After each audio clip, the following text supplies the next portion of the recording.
नमस्कार दोस्तों, कैसे हैं आप सब। मैं बिल्कुल हमेशा की तरह ठीक हूं और आशा करती हूं आप सब अच्छे होंगे। जैसा कि वादा किया गया था कि सोशल साइंस के टेस्ट के बाद आपका साइंस का भी टेस्ट आएगा, साइंस के भी एमसीक्यू सॉल्व करवाए जाएंगे। तो आज हम आपके लिए साइंस का वीडियो लेके आए हैं। साइंस की बहुत सारी तो नहीं कहूँगी, 2 मैराथन क्लासेस डाल दी गई हैं, जिसमें मैं हमेशा कहती हूँ आपको वो मैराथन क्लासेस देख लेनी है। उसमें एमसीक्यू क्वेश्चंस ही करवाए गए हैं। साइंस का आज ये चौथा टेस्ट है आपके एग्जाम के लिए। सोशल साइंस के लगभग 8 टेस्ट कंप्लीट हो चुके हैं।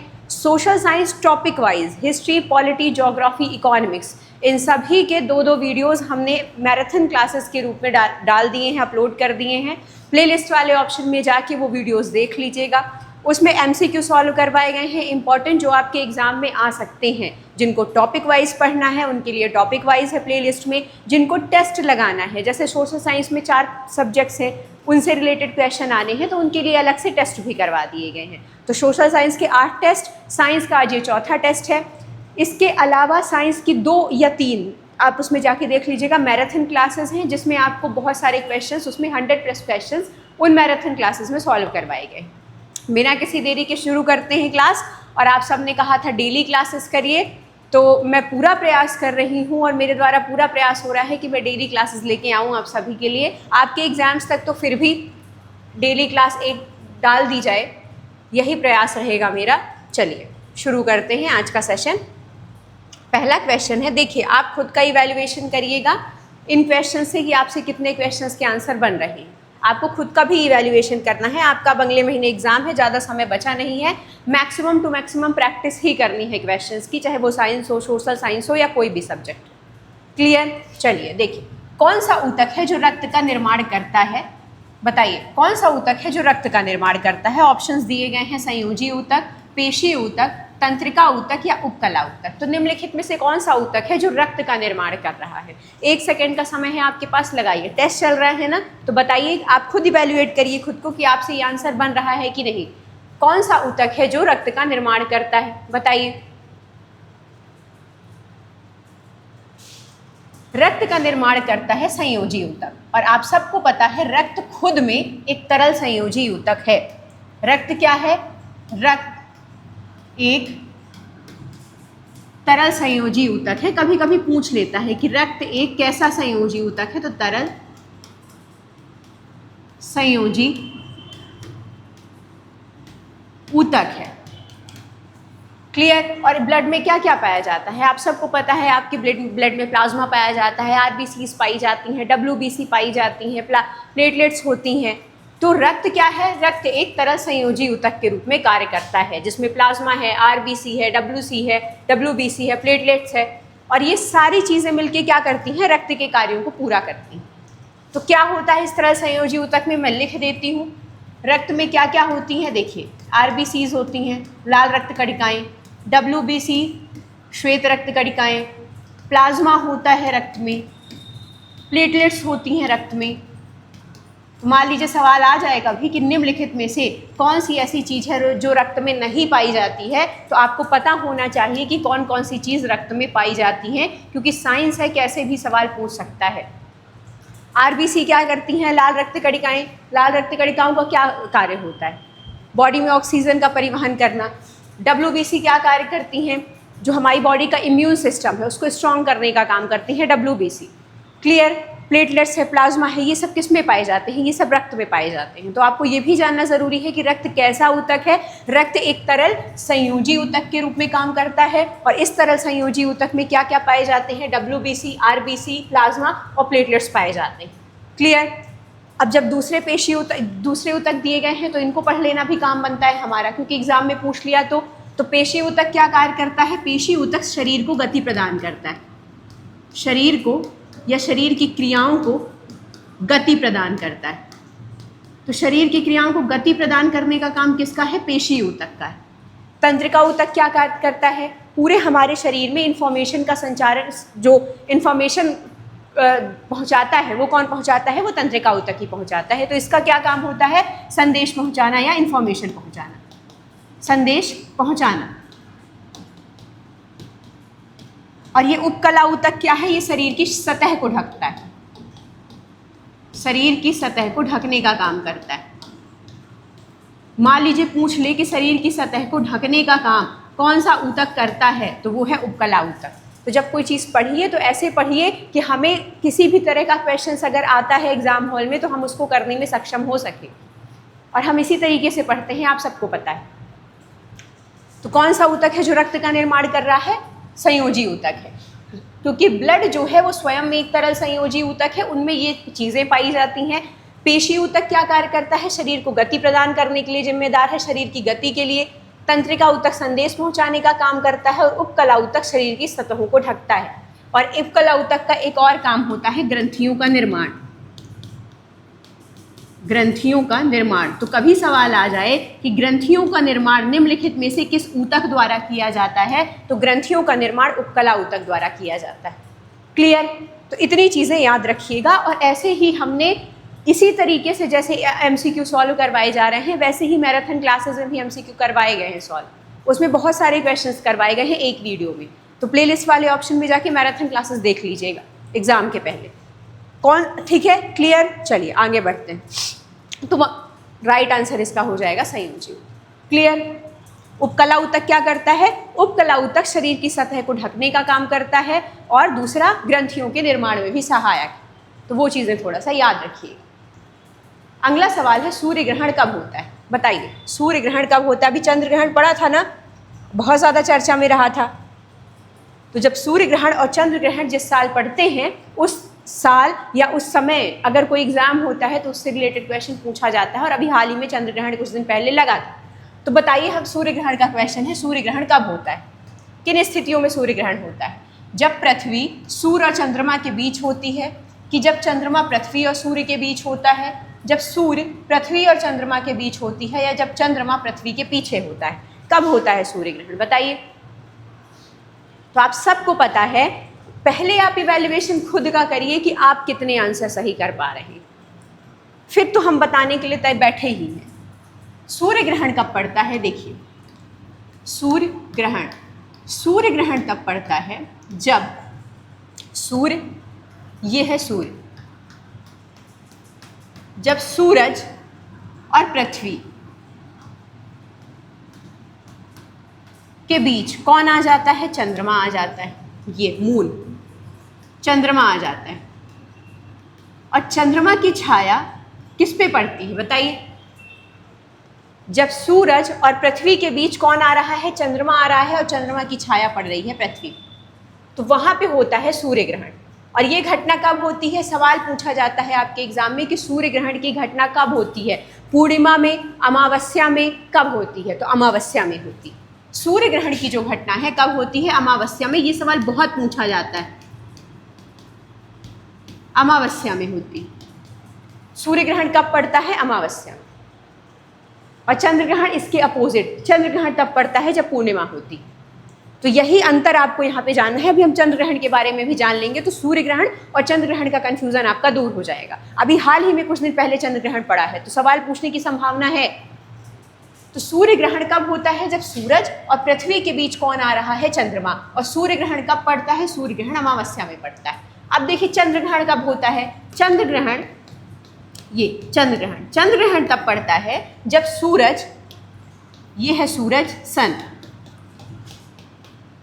सूरज और यहाँ है चंद्रमा, मून, उनके बीच कौन आ जाती है? पृथ्वी आ जाती है। ये है पृथ्वी। तो ये पृथ्वी की जो छाया है वो किस पे पड़ने लग जाती है? पृथ्वी की छाया चंद्रमा पर पड़ने लग जाती है, तो वहां पे चंद्र ग्रहण होता है। और चंद्र ग्रहण की घटना कब होती है? पूर्णिमा के दिन होती है।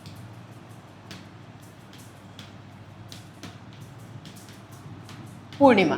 तो ये याद रखना है आपको, क्योंकि ये आपको बहुत ज़्यादा पूछा जाने वाला सवाल है कि सूर्य ग्रहण कब पड़ता है? तो सूर्य ग्रहण पड़ता है अमावस्या को, और चंद्र ग्रहण कब पड़ता है? चंद्र ग्रहण पूर्णिमा के दिन पड़ता है।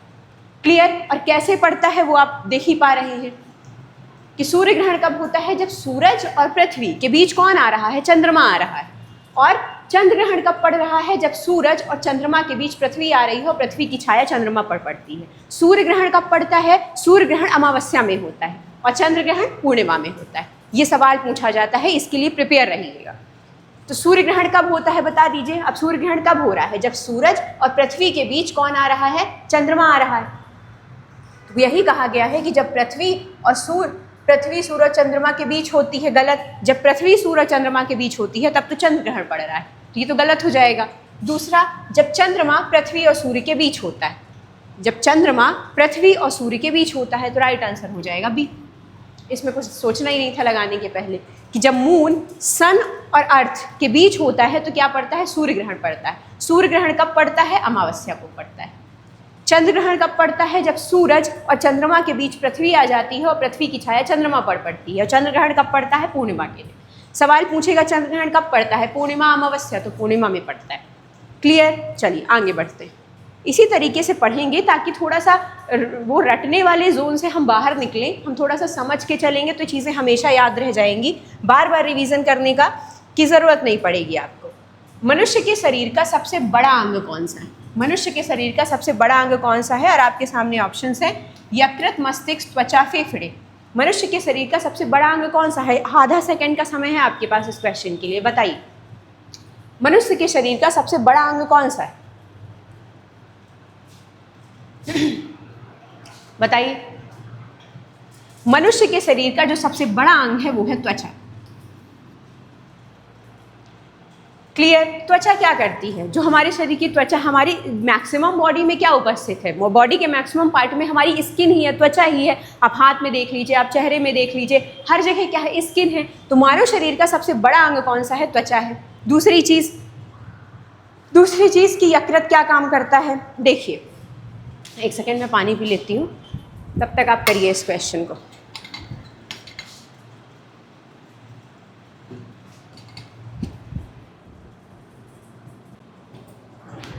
तो मानव शरीर का सबसे बड़ा अंग क्या है? मानव शरीर का सबसे बड़ा अंग त्वचा है। क्लियर? दूसरे ऑप्शंस भी देख लेते हैं। यकृत क्या है? मानव शरीर का सबसे बड़ा आंतरिक अंग।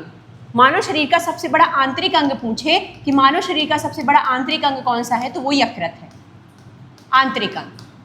यकृत क्या काम करता है? आप सबको पता है कि जो वसा को पचाने के लिए जो पित्त रस का उत्पादन होता है वो कहाँ होता है? यही यकृत में होता है।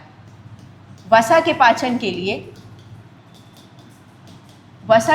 के लिए क्या करता है यकृत? पित्त रस को रिलीज करता है। क्लियर? मस्तिष्क क्या काम करता है? हमारी पूरी बॉडी को सूचना प्रसारण में काम करता है, हमारी पूरी बॉडी को कंट्रोल करने का काम ही मस्तिष्क का होता है। फेफड़े क्या काम करते हैं? कार्बन डाइऑक्साइड बाहर निकालते हैं और ऑक्सीजन लेते हैं, और ऑक्सीजन हमारी बॉडी के लिए कितनी इंपॉर्टेंट है आप सबको पता है। क्लियर? चलिए आगे देखते हैं। तो मनुष्य के शरीर का सबसे बड़ा अंग कौन सा है? मनुष्य के शरीर का सबसे बड़ा अंग है त्वचा। दूसरा, यकृत क्या काम करता है? मान लीजिए कभी सवाल पूछ ले कि मानव शरीर का सबसे बड़ा आंतरिक अंग कौन सा है, यहाँ अंतर है दोनों चीज़ों में। यहाँ पूछा है मनुष्य के शरीर का सबसे बड़ा अंग ओवरऑल, तो हमारी बॉडी के मैक्सिमम पार्ट में है हमारी स्किन, तो राइट आंसर हो जाएगा स्किन। मानव शरीर का सबसे बड़ा आंतरिक अंग कौन सा है? तो आंतरिक अंग है यकृत। यकृत क्या काम करता है? जो वसा होती है उसको पचाने के लिए क्या करता है? ये पित्त का उत्पादन करता है या पित्त रस को रिलीज करता है। मस्तिष्क क्या करता है? हमारी पूरी बॉडी को कंट्रोल हमारा दिमाग ही कर रहा है, आप सबको पता है। दूसरी चीज़, फेफड़े क्या करते हैं? कार्बन डाइऑक्साइड लेते हैं और ऑक्सीजन, मतलब हमारे शरीर से कार्बन डाइऑक्साइड को बाहर निकालने का काम करते हैं फेफड़े। क्लियर? श्वसन क्रिया को पूरा नियंत्रण कौन कर रहा है? फेफड़ा ही कर रहा है। पेंसिलिन की खोज किसने की थी? बताइए, पेंसिलिन की खोज किसने की थी? जल्दी बता दीजिए। पेंसिलिन की खोज किसने की थी? Alexander Fleming, Maxwell, Edison, Einstein. जल्दी बताइए, 1 सेकेंड का समय है आपके पास कि पेंसिलिन की खोज किसने की थी। आप सबको पता है पेंसिलिन की खोज किसने की थी? अलेक्जेंडर फ्लेमिंग ने की थी। और पेंसिलिन क्या है? एक तरह की ये एंटीबायोटिक है, जिसकी खोज कब हुई थी? 1928 में हुई थी। और इसी के लिए शायद इनको, अलेक्जेंडर फ्लेमिंग को, नोबेल भी मिल चुका है। तो पेंसिलिन की खोज किसने की थी? अलेक्जेंडर फ्लेमिंग ने की थी। और ये क्या है? पेंसिलिन क्या है? एक तरह की, पेंसिलिन एक तरह की एंटीबायोटिक है जिसकी खोज कब हुई थी? 1928 में हुई थी। मैक्सवेल ने क्या खोजा था? किसी को पता है क्या? मैक्सवेल ने क्या खोजा था?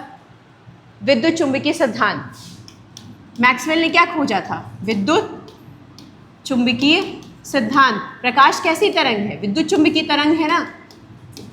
तो विद्युत चुंबकीय सिद्धांत, मान लीजिए पूछ लिया कि विद्युत चुंबकीय सिद्धांत की खोज किसने की थी, तो मैक्सवेल ने ही की थी। थॉमस एल्वा एडिसन ने क्या खोजा था? आप सबको पता है थॉमस एल्वा एडिसन ने किसकी खोज की थी? बल्ब की खोज की थी। ग्रामोफोन्स की, ग्रामोफोन्स तो अलग है। थॉमस अल्वा एडिसन ने किसकी खोज की थी? बल्ब की। फोनोग्राफ, हाँ, फोनोग्राफ की और मोशन पिक्चर्स का जो कैमरा होता है वो और बल्ब, इन 3 चीज़ों की खोज थॉमस अल्वा एडिसन ने की थी। फोनोग्राफ और मोशन पिक्चर्स का जो कैमरा होता है वो। आइंस्टीन सापेक्षता का सिद्धांत इक्वल टू mc²। सापेक्षता सिद्धांत जब पढ़ रहे हैं तो हम एक जगह सारी चीज़ें पढ़ेंगे ताकि हमें एक जगह बहुत सारी चीज़ें पता चल जाएं और हमें एग्जाम हॉल में बहुत सारी चीज़ों को लेके कंफ्यूजन ना क्रिएट हो। तो पेंसिलिन की खोज किसने की है? पेंसिलिन की खोज की है अलेक्जेंडर फ्लेमिंग ने। क्लियर? मैक्सवेल ने क्या खोजा है? विद्युत चुंबकीय सिद्धांत खोजा है। और थॉमस अल्वा एडिसन ने क्या क्या खोजा है? थॉमस अल्वा एडिसन ने बल्ब, फोनोग्राफ और मोशन पिक्चर्स का जो कैमरा है उसकी खोज की थी। आइंस्टीन ने क्या दिया था? सापेक्षता का सिद्धांत इक्वल टू mc²। तो कभी अगर सवाल पूछ ले आइंस्टीन ने क्या खोजा है निम्नलिखित में से, तो आपको पता होना चाहिए कि सापेक्षता का सिद्धांत खोजा है। मैक्सवेल ने क्या खोजा है? तो विद्युत चुंबकीय सिद्धांत। प्रकाश एक विद्युत चुंबकीय तरंग है, ये क्या है? ये विद्युत चुंबकीय सिद्धांत की खोज किसने की थी? मैक्सवेल। और अलेक्जेंडर फ्लेमिंग ने पेंसिलिन की खोज की। पेंसिलिन क्या है? एक तरह की एंटीबायोटिक है। और थॉमस अल्वा एडिसन, आप सबको इनका नाम पता है, इन्होंने बल्ब खोजा है, इन्होंने फोनोग्राफ की खोज की है और इन्होंने और किस चीज़ की? मोशन पिक्चर्स कैमरा की भी खोज की है। तो थॉमस अल्वा एडिसन एक बहुत बड़ा नाम है साइंस की जगत में। तो राइट आंसर है पेंसिलिन की खोज अलेक्जेंडर फ्लेमिंग ने की। चलिए आगे बढ़ते हैं। दूध में पाया जाने वाला प्रमुख शुगर कौन सा है? बताइए, दूध में कौन सा शुगर पाया जाता है? दूध में पाया जाने वाला प्रमुख शर्करा यानी कि शुगर कौन सा है? और आपके सामने ऑप्शंस है ग्लूकोज, फ्रक्टोज, लैक्टोज, सुक्रोज। दूध में पाया जाने वाला प्रमुख शर्करा कौन सा है? जल्दी बता दीजिए आप। दूध में देखिए पाया जाता है, आप सबको पता है, लैक्टोज। और ये जो दूध में हल्का मीठापन होता है, दूध में जो हल्का मीठापन पाया जाता है नेचुरली रूप से, वो इसी लैक्टोज के कारण पाया जाता है।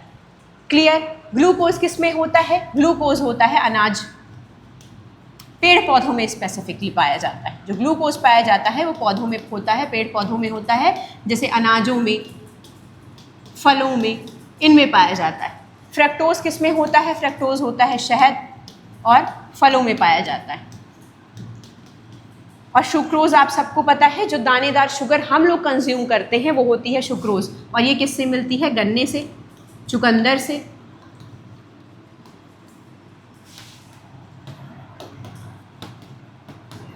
दानेदार शुगर।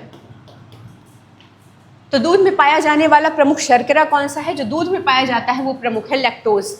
और लैक्टोज किसके लिए जिम्मेदार है? दूध में जो हल्का सा मीठापन पाया जाता है उसके लिए, मीठे स्वाद के लिए कौन सा शुगर जिम्मेदार है? वो लैक्टोज जिम्मेदार है। ग्लूकोज किस में पाया जाता है? ग्लूकोज पौधों में मौजूद होता है, जैसे अनाजों में, फलों में, सब्जियों में, इसमें ग्लूकोज होता है। और फ्रक्टोज किस में पाया जाता है? बेसिकली जो फ्रक्टोज है वो फलों और शहद में पाया जाता है। सुक्रोज जिसे आप दानेदार शुगर के नाम से भी जानते हैं, और वो किससे मिलता है? गन्ने और चुकंदर से ये मिलता है।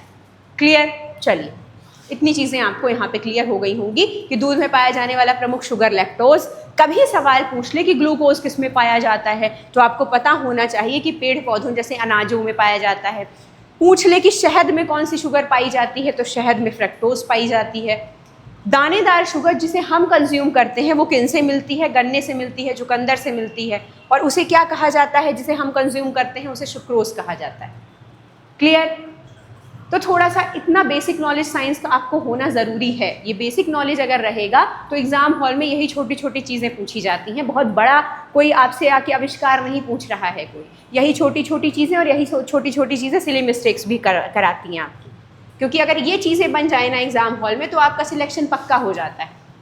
आपको बहुत कुछ साइंस में पढ़ के जाने की ज़रूरत नहीं है, यही बेसिक चीज़ें पढ़ के जाने की ज़रूरत है। परमाणु का सबसे छोटा कण कौन सा माना जाता है? बताइए, परमाणु का सबसे छोटा कण कौन सा है? सबसे छोटा कण बताइए। और आपके सामने ऑप्शन है न्यूट्रॉन है, प्रोटॉन है, इलेक्ट्रॉन है, या न्यूक्लियस है। बहुत सरल क्वेश्चन है, आप सबको पता है परमाणु का सबसे छोटा कण कौन सा है? परमाणु का सबसे छोटा कण इलेक्ट्रॉन माना जाता है। और इलेक्ट्रॉन कैसे होते हैं? धनावेशित होते हैं या ऋणावेशित होते हैं? तो ये ऋणावेशित होते हैं। इनमें कैसा चार्ज होता है? ऋणावेशित चार्ज होता है। वो एक सवाल आया था किसी एग्जाम में कि इलेक्ट्रॉन कहाँ पाए जाते हैं, तो इलेक्ट्रॉन नाभिक के चारों ओर चक्कर लगाते हैं। ये हमारा न्यूक्लियस है और यहाँ होते हैं इलेक्ट्रॉन्स, ये, और इलेक्ट्रॉन नाभिक के चारों ओर चक्कर लगाते हैं, ये है इलेक्ट्रॉन्स। और याद रखिएगा ये हमारा न्यूक्लियस है, और यहाँ पे प्रोटॉन और न्यूट्रॉन नाभिक में पाए जाते हैं। ये है प्रोटॉन और ये है न्यूट्रॉन। तो सवाल पूछे कि प्रोटॉन और न्यूट्रॉन कहाँ पाए जाते हैं, तो प्रोटॉन और न्यूट्रॉन नाभिक में पाए जाते हैं, और इलेक्ट्रॉन कहाँ पाए जाते हैं, इलेक्ट्रॉन नाभिक के चारों ओर चक्कर लगाते हैं, बाहर चारों ओर चक्कर लगाते हैं। तो इनकी पोजीशन से याद रखिएगा। देखिए सबसे पहले तो ये जान लीजिए परमाणु का सबसे छोटा कण है इलेक्ट्रॉन। इलेक्ट्रॉन में कौन सा चार्ज होता है, तो माइनस चार्ज होता है, ऋणावेशित होते हैं इलेक्ट्रॉन। प्रोटॉन में कौन सा चार्ज होता है, तो प्रोटॉन होते हैं धनावेशित, प्लस चार्ज होता है, इसमें धनावेशित होता है प्रोटॉन। और न्यूट्रॉन में कोई चार्ज नहीं होता, कोई चार्ज नहीं, ना तो धनावेशित होते हैं ना ऋणावेशित होते हैं प्रोटॉन। अब इनकी स्थिति जान लीजिए। इलेक्ट्रॉन कहाँ पाए जाते हैं, इलेक्ट्रॉन नाभिक के चारों ओर चक्कर लगाते हैं। और न्यूट्रॉन और प्रोटॉन कहाँ पाए जाते हैं, ये न्यूक्लियस में पाए जाते हैं, यानी कि नाभिक में पाए जाते हैं। और इससे इस तरह के क्वेश्चंस बनते हैं बहुत ज़्यादा। पहला सवाल, परमाणु का सबसे छोटा कण, आप लगा के आएंगे इलेक्ट्रॉन। दूसरा सवाल, इलेक्ट्रॉन कहाँ पाए जाते हैं, इलेक्ट्रॉन न्यूक्लियस के चारों ओर चक्कर लगाते हुए पाए जाते हैं। तीसरा सवाल, प्रोटॉन कहाँ पाया जाता है, प्रोटॉन न्यूक्लियस में पाया जाता है, परमाणु के नाभिक में पाया जाता है। ये किसी भी परमाणु के नाभिक में प्रोटॉन पाया जाता है। न्यूट्रॉन कहाँ पाया जाता है, किसी भी परमाणु के नाभिक में। प्रोटॉन में कौन सा चार्ज होता है, प्लस चार्ज होता है, धनावेशित होते हैं प्रोटॉन। न्यूट्रॉन में कौन सा चार्ज होता है, न्यूट्रॉन में कोई चार्ज नहीं होता है। इलेक्ट्रॉन में कौन सा चार्ज होता है, माइनस चार्ज। अब एक और सवाल, इलेक्ट्रॉन की खोज किसने की थी, किसने की थी इलेक्ट्रॉन की खोज, बताइए। आप में से किसी को भी पता है तो बताइए इलेक्ट्रॉन की खोज किसने की थी। इलेक्ट्रॉन की खोज की थी जे थॉमसन ने। जे थॉमसन ने की थी इलेक्ट्रॉन की खोज। और न्यूट्रॉन की खोज किसने की थी, न्यूट्रॉन की खोज किसने की थी, बताइए। न्यूट्रॉन की खोज जेम्स चैडविक ने की थी, जेम्स चैडविक ने की थी। और प्रोटॉन की खोज किसने की थी, सब मैं ही बता दूं, सारा कुछ मैं ही बताऊं। प्रोटॉन की खोज किसने की थी, कमेंट सेक्शन में बताइए कि प्रोटॉन की खोज किसने की थी। अब देखिए जब कोई क्वेश्चन पढ़ा जा रहा है तो आज हमारे इलेक्ट्रॉन, प्रोटॉन, न्यूट्रॉन, ये तीन चीज़ें हमने कवर कर ली। तो पढ़ने का तरीका यही होता है। तो परमाणु का सबसे छोटा कण कौन सा है, इलेक्ट्रॉन। इलेक्ट्रॉन में माइनस चार्ज होता है। इलेक्ट्रॉन की खोज जे थॉमसन ने की थी। और इलेक्ट्रॉन न्यूक्लियस के चारों ओर चक्कर लगाता है। इलेक्ट्रॉन्स खत्म। प्रोटॉन में प्लस चार्ज होता है, प्रोटॉन न्यूक्लियस में पाए जाते हैं। और प्रोटॉन की खोज किसने की थी, आपको बताना है। न्यूट्रॉन कहाँ पाया जाता है, न्यूक्लियस में पाया जाता है, इसमें कोई चार्ज नहीं होता है। न्यूट्रॉन की खोज जेम्स चैडविक ने की थी। क्लियर, चलिए आगे बढ़ते। प्रोटॉन की खोज जल्दी बताइए, और ये मत भूलिएगा बताना कि ये वीडियो आप देख कहाँ से रहे। पाचन की क्रिया शरीर के किस अंग से शुरू होती है, बताइए। पाचन की क्रिया शरीर के किस अंग से शुरू होती है, जल्दी बताइए। शरीर के किस अंग से शुरू होती है, कहाँ से शुरू होता है पाचन। जब आप भोजन करते हैं तो पाचन कहाँ से शुरू हो जाता है, अमाशय से, मुंह से, छोटी आंत से, बड़ी आंत से, बताइए। जब आप खाना खाते हैं तो पाचन कहाँ से शुरू होता है, जब आप खाना खाते हैं तो पाचन की जो शुरुआत है वो कहाँ से होती है, आपके मुंह से ही होती है। और मुंह में किसका पाचन शुरू हो जाता है, कार्बोहाइड्रेट का। और ये MPSC में पूछा गया सवाल है कि आपके मुंह में जब आप भोजन चबाते हैं तो किसका पाचन होता है, प्रोटीन, कार्बोहाइड्रेट, वसा, और बहुत सारे ऑप्शंस दिए गए थे। तो किसका पाचन होता है आपके मुंह में, कार्बोहाइड्रेट का। और आप थोड़ा सा लॉजिक लगाइए, जब आप खाना खा रहे हैं आपके मुंह में ही सबसे पहले खाना जा रहा है ना। आपने खाने का निवाला लिया और आपने मुंह में डाला, तो सबसे पहले भोजन कहाँ जा रहा है, आपके मुंह पे जा रहा है। तो पाचन भी कहाँ से शुरू हो जाएगा, मुंह से ही शुरू हो जाएगा। तो राइट आंसर हो जाएगा मुंह। मुंह से ही पाचन, पूछा है कि पाचन शुरू कहाँ से होता है, तो मुंह से ही पाचन शुरू हो जाता है। शुरू कहाँ से हो रहा है, मुंह से हो रहा है।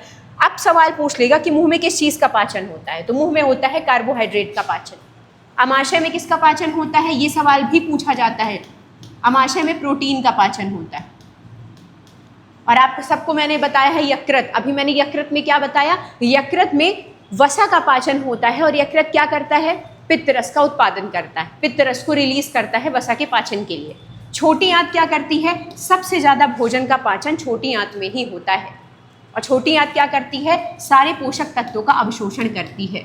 जितने भी पोषक तत्व होते हैं खाने में उनका अवशोषण करती है और उसे बॉडी में फैलाती है। तो पोषक तत्वों का अवशोषण छोटी आंत में होता है। और भोजन का सबसे ज़्यादा पाचन यही होता है, भोजन का सबसे ज़्यादा पाचन छोटी आंत में ही होता है।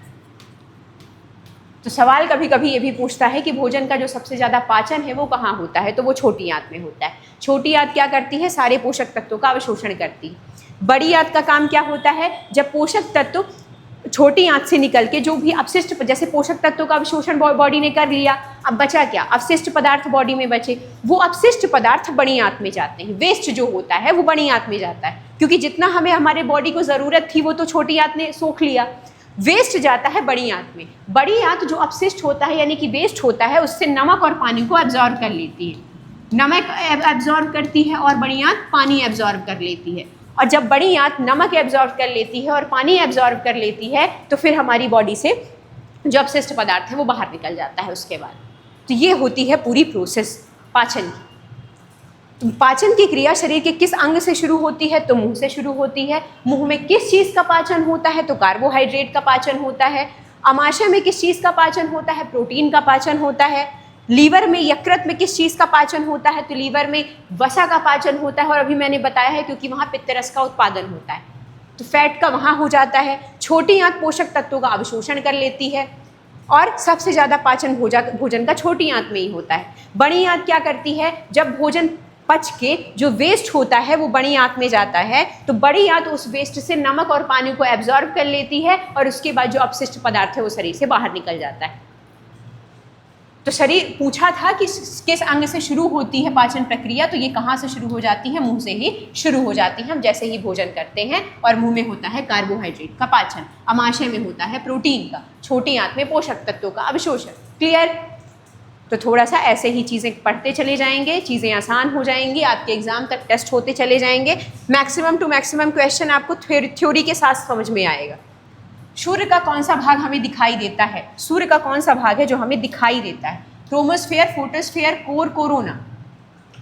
कोरोना तो संभव ही नहीं है, आप सबको पता है कि जब पूर्ण सूर्य ग्रहण के दौरान ही कोरोना दिखाई देता है। बताइए कौन सा भाग है सूर्य का जो दिखाई देता है, आप जल्दी बता दीजिए। सूर्य का कौन सा भाग है जो हमें दिखाई देता है, सूर्य का कौन सा भाग, फोटोस्फेयर। इसी को कहा जाता है प्रकाश मंडल। प्रकाश मंडल भी बोलते हैं, उसे सूर्य की सतह भी कहा जाता है, सूर्य की सतह। और ये प्रकाश मंडल ही होता है जो हमें दिखाई देता है। तो सूर्य का कौन सा भाग है पूछा था, सूर्य का कौन सा भाग है जो दिखाई देता है, तो कौन सा, फोटोस्फेयर दिखाई देता है। और फोटोस्फेयर को किस नाम से जाना जाता है, प्रकाश मंडल के नाम से, और इससे ही सूर्य की सतह के रूप में जाना जाता है। तो देखिए ये है प्रकाश मंडल, मान लीजिए प्रकाश मंडल, और प्रकाश मंडल के ऊपर, जस्ट ऊपर पाया जाता है यहाँ पे क्रोमोस्फेयर। ये तो कभी पूछे कि क्रोमोस्फेयर प्रकाश मंडल यानी कि फोटोस्फेयर के ऊपर होता है, नीचे, ऊपर पाया जाता है। कोरोना आप सबको पता है, कोरोना भी मैंने बताया कि कोरोना कब दिखाई देता है, जब, कब बताया मैंने कि कोरोना कब दिखाई देता है, केवल पूर्ण सूर्य ग्रहण की घटना जब होती है उसी समय कोरोना का जो पार्ट है सूर्य का वो दिखाई देता है, पूर्ण सूर्य ग्रहण। मान लीजिए सवाल आ जाए कि पूर्ण सूर्य ग्रहण के दौरान सूर्य का कौन सा भाग दिखाई देता है, यही कोरोना, ये दिखाई देता है पूर्ण सूर्य ग्रहण के दौरान। तो प्रकाश मंडल क्या कहलाता है, सूर्य की जिसे सतह भी कहते हैं, और सूर्य का यही भाग है जो हमें दिखाई देता है। और जो क्रोमोस्फेयर है वो प्रकाश मंडल यानी कि फोटोस्फेयर के ऊपर पाया जाता है। सबसे बाहरी परत कौन सी होती है, कोरोना, जो कब दिखाई देती है, आमतौर पर पूर्ण सूर्य ग्रहण के दौरान। ये ठीक है। तो कौन सा भाग हमें दिखाई दे रहा है, तो हमें दिखाई दे रहा है फोटोस्फेयर, और इसी फोटोस्फेयर को कहा जाता है प्रकाश मंडल। ये ऐसे ही सूर्य की सतह भी कहा जाता है। सूर्य की सबसे बाहरी परत कोरोना, और कोरोना कब दिखाई देता है, कोरोना दिखाई देता है पूर्ण सूर्य ग्रहण के दौरान। चलिए आगे बढ़ते हैं। तो सूर्य का कौन सा भाग देख पा रहे हैं आप, कोरोना नहीं, प्रकाश मंडल, फोटोस्फेयर। कोरोना कब दिखाई देता है, पूर्ण सूर्य ग्रहण के दौरान दिखाई देता है। अगला सवाल है, द्रव्यमान का मात्रक क्या होता है, और आपके सामने ऑप्शन है ग्राम, मीटर, लीटर, न्यूटन। आधा सेकंड का समय है, बताइए जो द्रव्यमान का मात्रक क्या होता है, जल्दी बता दीजिए। तो द्रव्यमान का मात्रक होता है ग्राम या किलोग्राम। किलोग्राम। मीटर का ऐसा ही मात्रक, मीटर किसका ऐसा ही मात्रक है, लंबाई का। न्यूटन बल, फोर्स का, और लीटर आयतन का। द्रव्यमान का जो मात्रक है वो क्या है? द्रव्यमान का ऐसा ही मात्रक है किलोग्राम, और इसे ही ग्राम में भी कहा जाता है। मीटर किसका है? लंबाई का, लीटर आयतन का, और न्यूटन बल का। याद रखिएगा ये चीज़ें, ऐसा ही मात्रक पूछे जाते हैं ना आपके एग्जाम में। जैसे आवृत्ति का क्या है? हर्ट्ज है। न्यूटन का क्या है? न्यूटन किसका है? बल का है। प्रतिरोध ओम किसका है? प्रतिरोध का है। क्लियर? चलिए, तो द्रव्यमान का ऐसा ही मात्रक क्या है? ग्राम या किलोग्राम। लंबाई किसका है? लंबाई का क्या है? मीटर, और आयतन का लीटर, और फोर्स का न्यूटन। क्लियर? आइए चलिए आगे देखते हैं।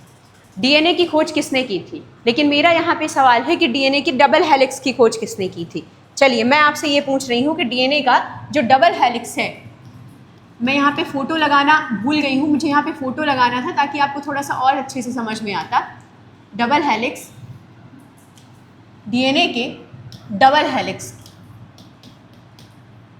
डबल हेलिक्स की खोज किसने की थी? इसके पहले वाले टेस्ट में मैंने डीएनए से रिलेटेड एक क्वेश्चन किया था, डीएनए और आरएनए से रिलेटेड। उसमें मैंने फोटो लगाई थी डीएनए और आरएनए की, और उसमें मैंने आपको फोटो से समझाया था। उस फोटो में क्या था कि डीएनए को कैसे दिखाया गया था? मान लीजिए एक ऐसे सर्पिलाकार आकृति है, और ये ड्राइंग इतनी अच्छी तो है नहीं मेरी, बट ठीक है मैं प्रयास कर रही हूँ। ये था डीएनए। डीएनए होता है डबल हेलिक्स वाला, और जो आरएनए होता है ये होता है आरएनए, और ये होता है सिंगल हेलिक्स आरएनए। तो ये सर्पिलाकार डबल हेलिक्स आकृति किसकी होती है? डीएनए की होती है, और सिंगल हेलिक्स होती है आरएनए की। और सवाल ही यही पूछा था कि डीएनए और आरएनए में प्रमुख अंतर क्या होता है। तब मैंने उसमें जो इससे पहले वाला टेस्ट है, शायद पहला या दूसरा टेस्ट है, उसमें मैंने फोटो लगाई थी आपको। तो सबसे बड़ा अंतर तो यही होता है कि जो डीएनए है वो डबल हेलिक्स का होता है, और आरएनए सिंगल हेलिक्स का होता है।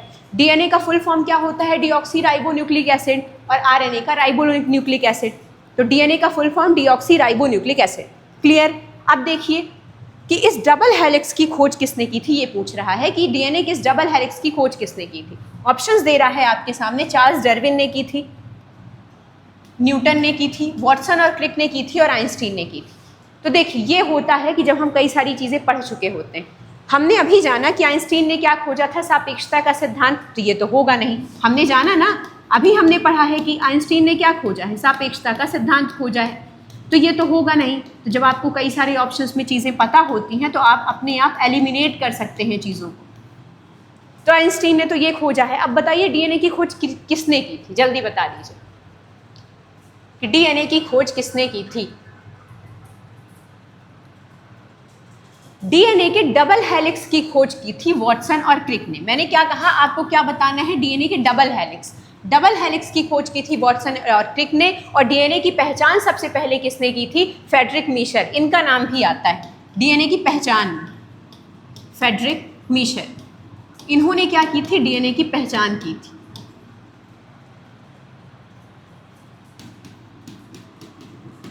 तो कभी सवाल आए कि डीएनए की पहचान करने वाले कौन थे? तो डीएनए की सबसे पहले पहचान फ्रेडरिक मीशर ने की थी। लेकिन डीएनए का जो डबल हेलिक्स है, डबल हेलिक्स की खोज किसने की थी? वॉटसन और क्रिक ने की थी।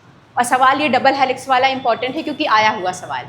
तो डीएनए के डबल हेलिक्स की खोज किसने की? वॉटसन और क्रिक ने की थी। न्यूटन ने कौन सा नियम दिया था? कमेंट करिए कि न्यूटन का कौन सा नियम था। न्यूटन का तो पता होना चाहिए यार, 4 टेस्ट हो गए हैं। 4 टेस्ट में, इससे पहले वाले टेस्ट में न्यूटन का चल रहा है, न्यूटन ने ये नियम दिया। बताइए कौन सा नियम दिया है। और आइंस्टीन का सापेक्षता का सिद्धांत इक्वल टू mc², आप सबको पता ही है कि आइंस्टीन ने क्या दिया है? सापेक्षता का सिद्धांत दिया है। क्लियर? अब एक नाम और बच जाता है, डार्विन। डार्विन ने क्या दिया? चार्ल्स डार्विन ने। चार्ल्स डार्विन ने बेसिकली ये बताया है कि कोई भी जो पर्यावरण में प्रजातियां पाई जाती हैं या इस जैवमंडल में प्रजातियां पाई जाती हैं, वो अब परिस्थितियों के अनुसार स्वयं में परिवर्तन कर लेती हैं। जैसे मान लीजिए कोई जीव है, उसे जिंदा रहने के लिए क्या ज़रूरी होती है? अनुकूलता। तो जैसे जैसे पर्यावरण बदलता है, जैसे जैसे परिस्थितिकी बदलती है हमारी, तो अगर जीव जंतु क्या करते हैं? स्वयं में परिवर्तन कर लेते हैं ताकि वो सस्टेन या सर्वाइव कर सके इस वायुमंडल में। और उसी की खोज की थी चार्ल्स डार्विन ने कि परिस्थिति के अनुसार, पर्यावरण के अनुसार जो जीव जंतु हैं अपने में अनुकूलता लाते रहते हैं या अपने में परिवर्तन करते रहते हैं। और वही सिद्धांत दिया था चार्ल्स डार्विन। तो डीएनए के डबल हेलिक्स की खोज किसने की थी? डीएनए के डबल हेलिक्स की खोज की थी वॉटसन और क्रिक ने। और डीएनए की पहचान किसने की थी सबसे पहले? फ्रेडरिक मीशर ने। डीएनए का फुल फॉर्म क्या होता है? Deoxy ribo nucleic acid. DNA और आरएनए में प्रमुख अंतर ये होता है कि डीएनए डबल हेलिक्स का होता है और आरएनए सिंगल हेलिक्स का होता है। आप देख पा रहे हैं। क्लियर? इसमें डबल हेलिक्स है ये और ये। चलिए आगे बढ़े। अनुकूलता का सिद्धांत डार्विन वाला वो भी याद रखना है कि जो जीव जंतु हैं वो अपने में परिस्थिति के अनुसार परिवर्तन करते रहते हैं। मनुष्य के शरीर का सामान्य तापमान कितना होता है? मनुष्य के शरीर का सामान्य तापमान कितना होता है? किसे सामान्य माना जाता है? 98.6, 96.8, 98.6 फ़ारेनहाइट और 100 डिग्री फ़ारेनहाइट। बताइए मनुष्य के शरीर का सामान्य तापमान कितना होता है? तो मनुष्य के शरीर का सामान्य तापमान होता है 98.6 फ़ारेनहाइट और इसी को कहा जाता है 37 डिग्री सेल्सियस। ये माना जाता है मनुष्य के शरीर का सामान्य तापमान, और ये बहुत इंपॉर्टेंट क्वेश्चन है। और शरीर का तापमान किस में मापा जाता है? तो शरीर का तापमान थर्मामीटर में नापा जाता है। टेम्परेचर मापने में किसका यूज़ होता है? थर्मामीटर का यूज़ होता है।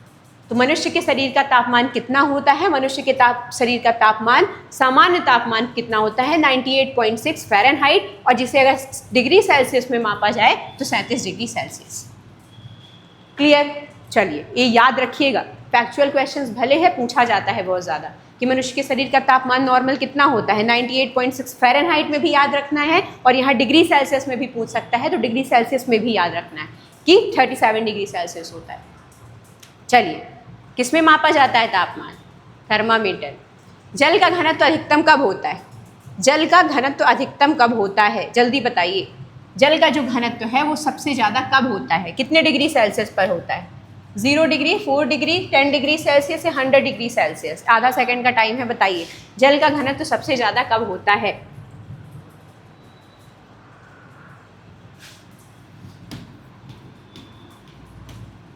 जल्दी बताइए।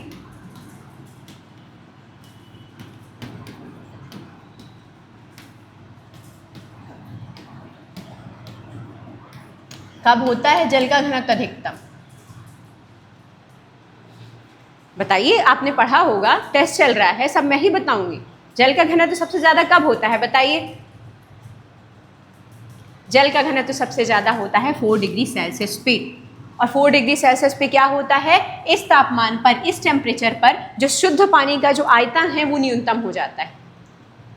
और घनत्व ज़्यादा क्यों होता है? क्योंकि हाइड्रोजन बॉन्ड के कारण जो कण होते हैं वो बहुत पास पास हो जाते हैं, और जब हाइड्रोजन बॉन्ड बनेगा, कण पास पास होंगे, तो अब सीधी सी बात है घनत्व ज़्यादा हो जाएगा और आयतन क्या हो जाएगा? न्यूनतम हो जाएगा। जब कोई चीज़ फैली हुई अवस्था में रहती है, एक कॉन्सेप्ट मैं आपका क्लियर कर देती हूँ, जब कोई चीज़ ज़्यादा जगह घेरती है, ज़्यादा फैली हुई अवस्था में होती है, तो उसका आयतन ज़्यादा कहलाता है। और जब कोई चीज़ बहुत कम जगह घेरती है और कम जगह लेती है, तो उसका आयतन कम कहलाता है।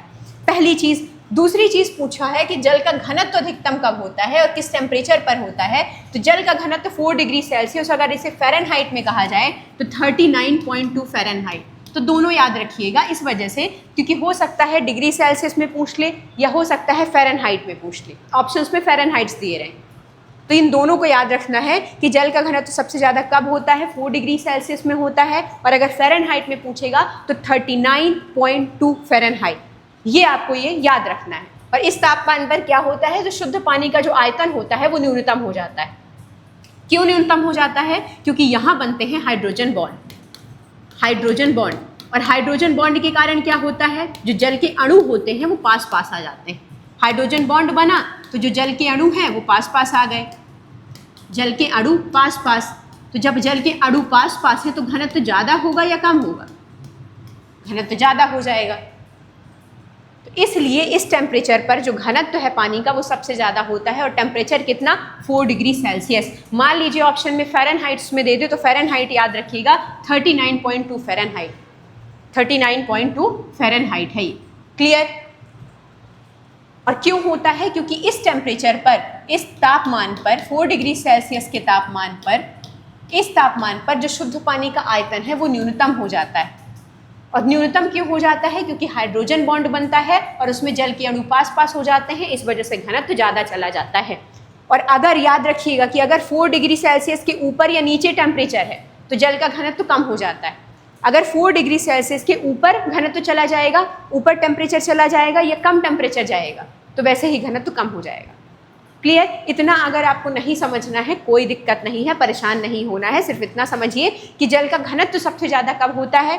4 डिग्री सेल्सियस में, फ़ारेनहाइट में 39.2 फ़ारेनहाइट्स में, घनत्व तो सबसे ज़्यादा कम क्यों होता है, सबसे ज़्यादा अधिक क्यों हो जाता है इस टेम्परेचर पे? क्योंकि शुद्ध पानी का आयतन न्यूनतम हो जाता है। खत्म। ये भी मत समझिए, सीधे समझिए घनत्व तो ज़्यादा है क्योंकि हाइड्रोजन बॉन्ड बन रहे हैं। जब बॉन्ड बनता है तो अणु पास पास आते हैं, जब अणु पास पास आएंगे तो वैसे ही घनत्व तो बढ़ जाएगा। क्लियर? चलिए, मैं इसलिए थोड़ा सा कॉन्सेप्ट क्लियर करने का प्रयास करती हूँ आपका, कि जब आप कोई चीज़ पढ़ रहे हैं तो आप मान लीजिए मैंने आपको इतना सब यहाँ पे ऐसे बता दिया कि आयतन कम होता है, हाइड्रोजन बॉन्ड होता है, आपने 2 मिनट दिया इस क्वेश्चन को, 20 सेकेंड दिया, 1 मिनट दिया, अब वो 1 मिनट आपके सबकॉन्शियस माइंड में बैठा हुआ है और आप जब एग्जाम हॉल में जाएंगे तो आपके दिमाग में चढ़ेगा कि कहीं तो पढ़ा था कि जल का घनत्व तो सबसे ज़्यादा 4 डिग्री सेल्सियस में होता है, और वही कहलाता है फर्स्ट क्लिक आंसर का, और वही हमेशा सही होता है। क्लियर? इस वजह से थोड़ा सा टाइम दिया जाता है हर क्वेश्चन में। मनुष्य के शरीर में खून का शुद्धिकरण कहाँ होता है? मनुष्य के शरीर में जो आपके ब्लड का शुद्धिकरण है वो कहाँ होता है? आपके सामने ऑप्शंस हैं, हृदय में, बोथ टू, यकृत, गुर्दे, मतलब इनके लिए कहा गया है बोथ टू। तो बताइए कहाँ होता है सबसे ज्यादा रक्त का शुद्धिकरण? बताइए कहाँ होता है? आप सबको पता है गुर्दे आपके रक्त से, आपके ब्लड से अपशिष्ट पदार्थों को छानने का काम करते हैं। वेस्ट को छानने का काम किसका काम रहता है? गुर्दे का। अपशिष्ट पदार्थों को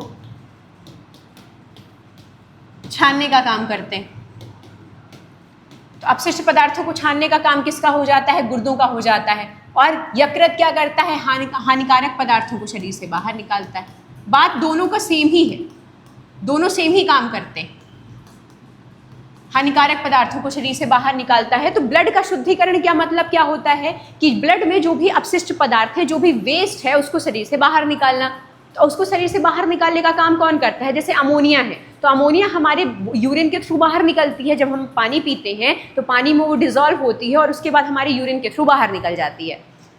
तो शरीर के में खून का शुद्धिकरण कहाँ हो रहा है? यकृत और गुर्दे दोनों में हो रहा है। तो अगर बोथ टू दोनों दिए हुए हैं तो हम यहाँ राइट आंसर बोथ टू ही लगाएंगे, यानी ये दोनों। क्लियर? तो रक्त का शुद्धिकरण कहाँ हो रहा है? रक्त का शुद्धिकरण दोनों यकृत में और गुर्दे दोनों में हो रहा है। और अगर एक ही ऑप्शन होता तो इन दोनों में से कोई एक लगाते। क्लियर? तो राइट आंसर क्या है? Both two. और ये क्या करते हैं? रक्त से जो वेस्ट है, अपशिष्ट पदार्थ है, उनको छानने का काम करते हैं। क्लियर? मानव शरीर का सबसे बड़ा आंतरिक अंग मैंने बताया था ना अभी आपको, इसलिए रिकॉल कराती रहती हूँ बार बार की चीजें बार बार बनी रहे दिमाग में आपके। प्लवक क्या होते हैं?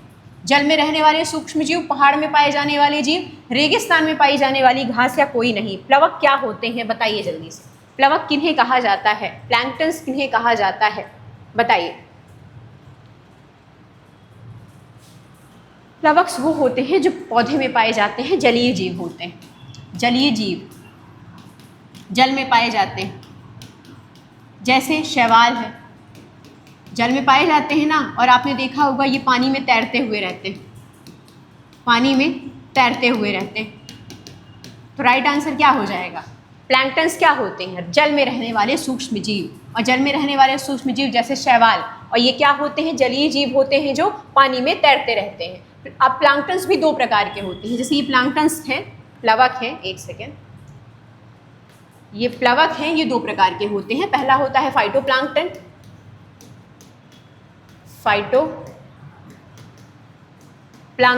और दूसरा कौन सा होता है? जूप्लैंक्टन। जूप्लैंक्टन अच्छे से लिख देती हूँ।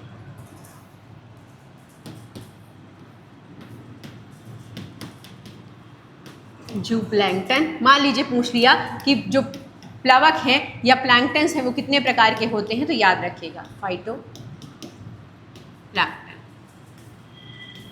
तो जो प्लवक हैं या प्लैंक्टन्स हैं वो कितने प्रकार के होते हैं? 2 प्रकार के। पहला है फाइटोप्लैंक्टन और दूसरा है जूप्लैंक्टन। और ये पानी में तैरते हुए रहते हैं, जलीय सूक्ष्मजीव कहलाते हैं प्लवक। शैवाल को आपने देखा होगा, आप देखते ना एल्गी कैसे पानी में तैरती हुई रहती है।